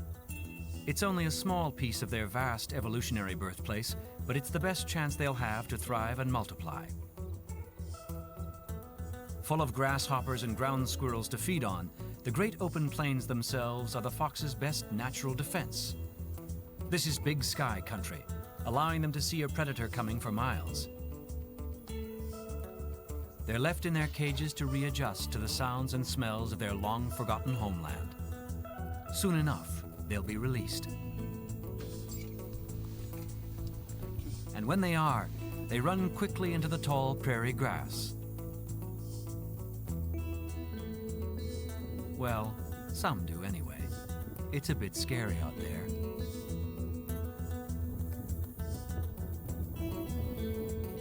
These researchers are nervous too. High mortality rates means there's no guarantee these foxes will survive. But DNA technology will help them track either success or failure. Without the DNA technology, it would be quite difficult for us to monitor the population as a whole.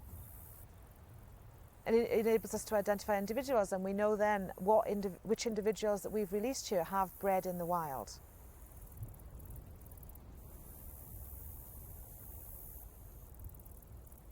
It was one of the success stories to this point in that the reintroduction effort has worked, and there are larger numbers. They're clearly reproducing in the wild. DNA is millions and billions of years old. And it's that thread from the origin of life. We need to conserve that. No one knows if the swift fox will survive in the wild. We do know that New Age DNA tracking will let us know, and hopefully later, rather than sooner. Another important part of the wild tech revolution are satellites, tracking the state of the entire planet.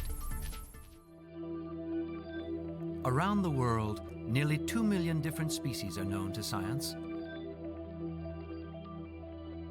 But as many as 100 million more are still out there, most of them alive and well in the microscopic world some call inner space.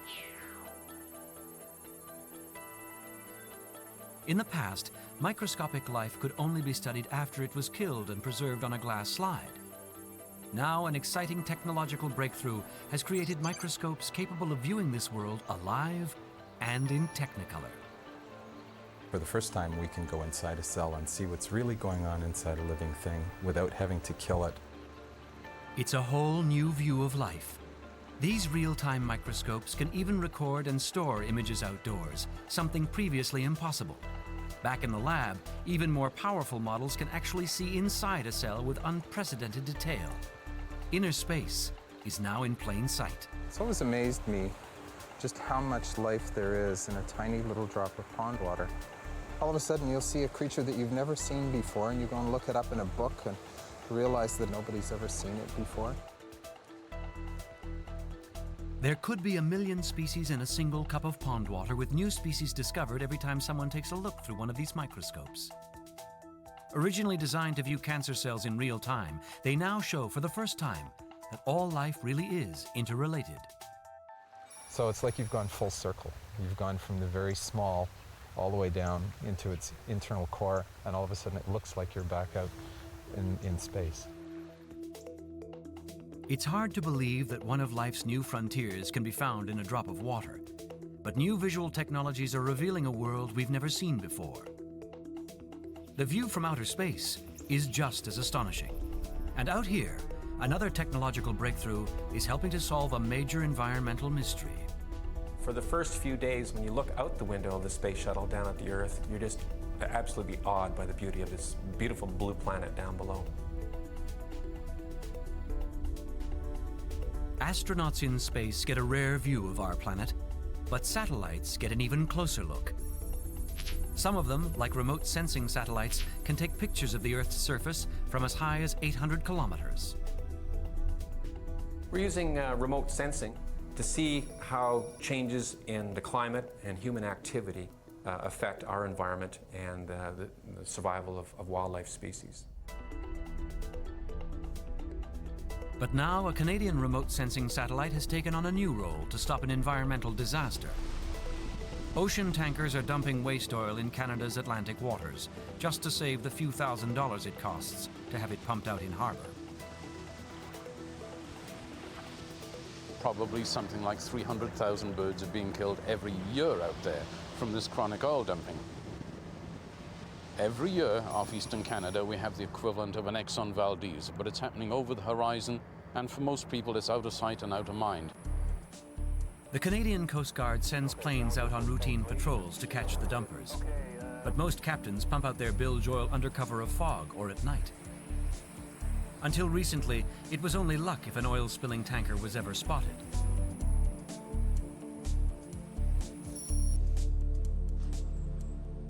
The search for oil-dumping tankers now begins thousands of kilometers away, where data from different satellites is received for processing into pictures.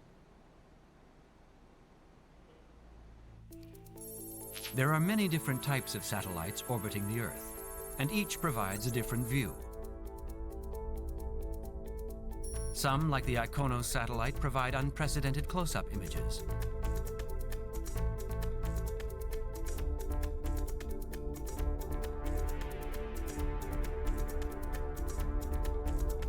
Others, like NASA's Landsat satellite, monitor long-term changes in ecosystems.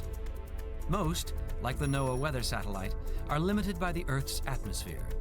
They get spectacular views of events like hurricanes, but none of them can see through clouds to what's happening on the surface of the water. But Canada's RadarSat satellite is different. It can see through a hurricane. In black and white images, the RadarSat satellite captures wind patterns a hurricane makes on the ocean's surface. Its ability to see through clouds, fog, even darkness, has produced a one-of-a-kind map of Canada and the first complete, cloudless map of Antarctica. It can also record images of oil slicks on the ocean's surface. A thick oil slick appears calmer than the water around it and shows up as a dark black streak on a satellite image. RadarSat is set up in such a way that it can respond very quickly when you get an oil spill.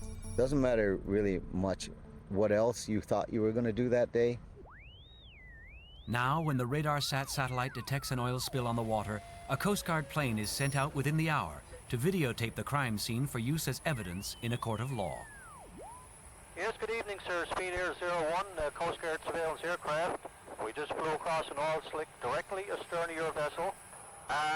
Speed Air 01, I have not been cleaning any holes or pumping out any oil. Over.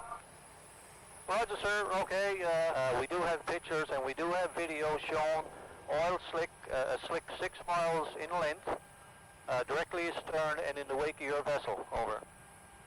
Roger, sir. Well understood, but I'd like to reconfirm that there is absolutely no ballasting, deballasting, or any pumping out going on board my vessel. Roger, sir. We have that, and just for your information, we will pass on what we have seen to St. John's Coast Guard Radio, who will forward the information on to Transport Canada Marine Safety. In Newfoundland's cold winter waters, a seabird with even a spot of oil on its feathers can die of hypothermia. And there's only one way to save them: prevent the oil from ever getting into the water. The RadarSat surveillance program seems to be a success. It's helped the Coast Guard catch a tanker dumping oil, and both the captain and the shipping company are now being prosecuted in a Canadian court. I feel really heartened. For most of my career, we've been seeing a problem getting worse and worse, and we haven't seemed to have the tools to deal with it. There is now hope of our doing a better job of conserving the populations of birds. I think that's really helpful and a hopeful sign. It's astounding, really. You know, when I was in remote sensing when the Earth was young, you know, I've been there since pretty much before they coined the term remote sensing.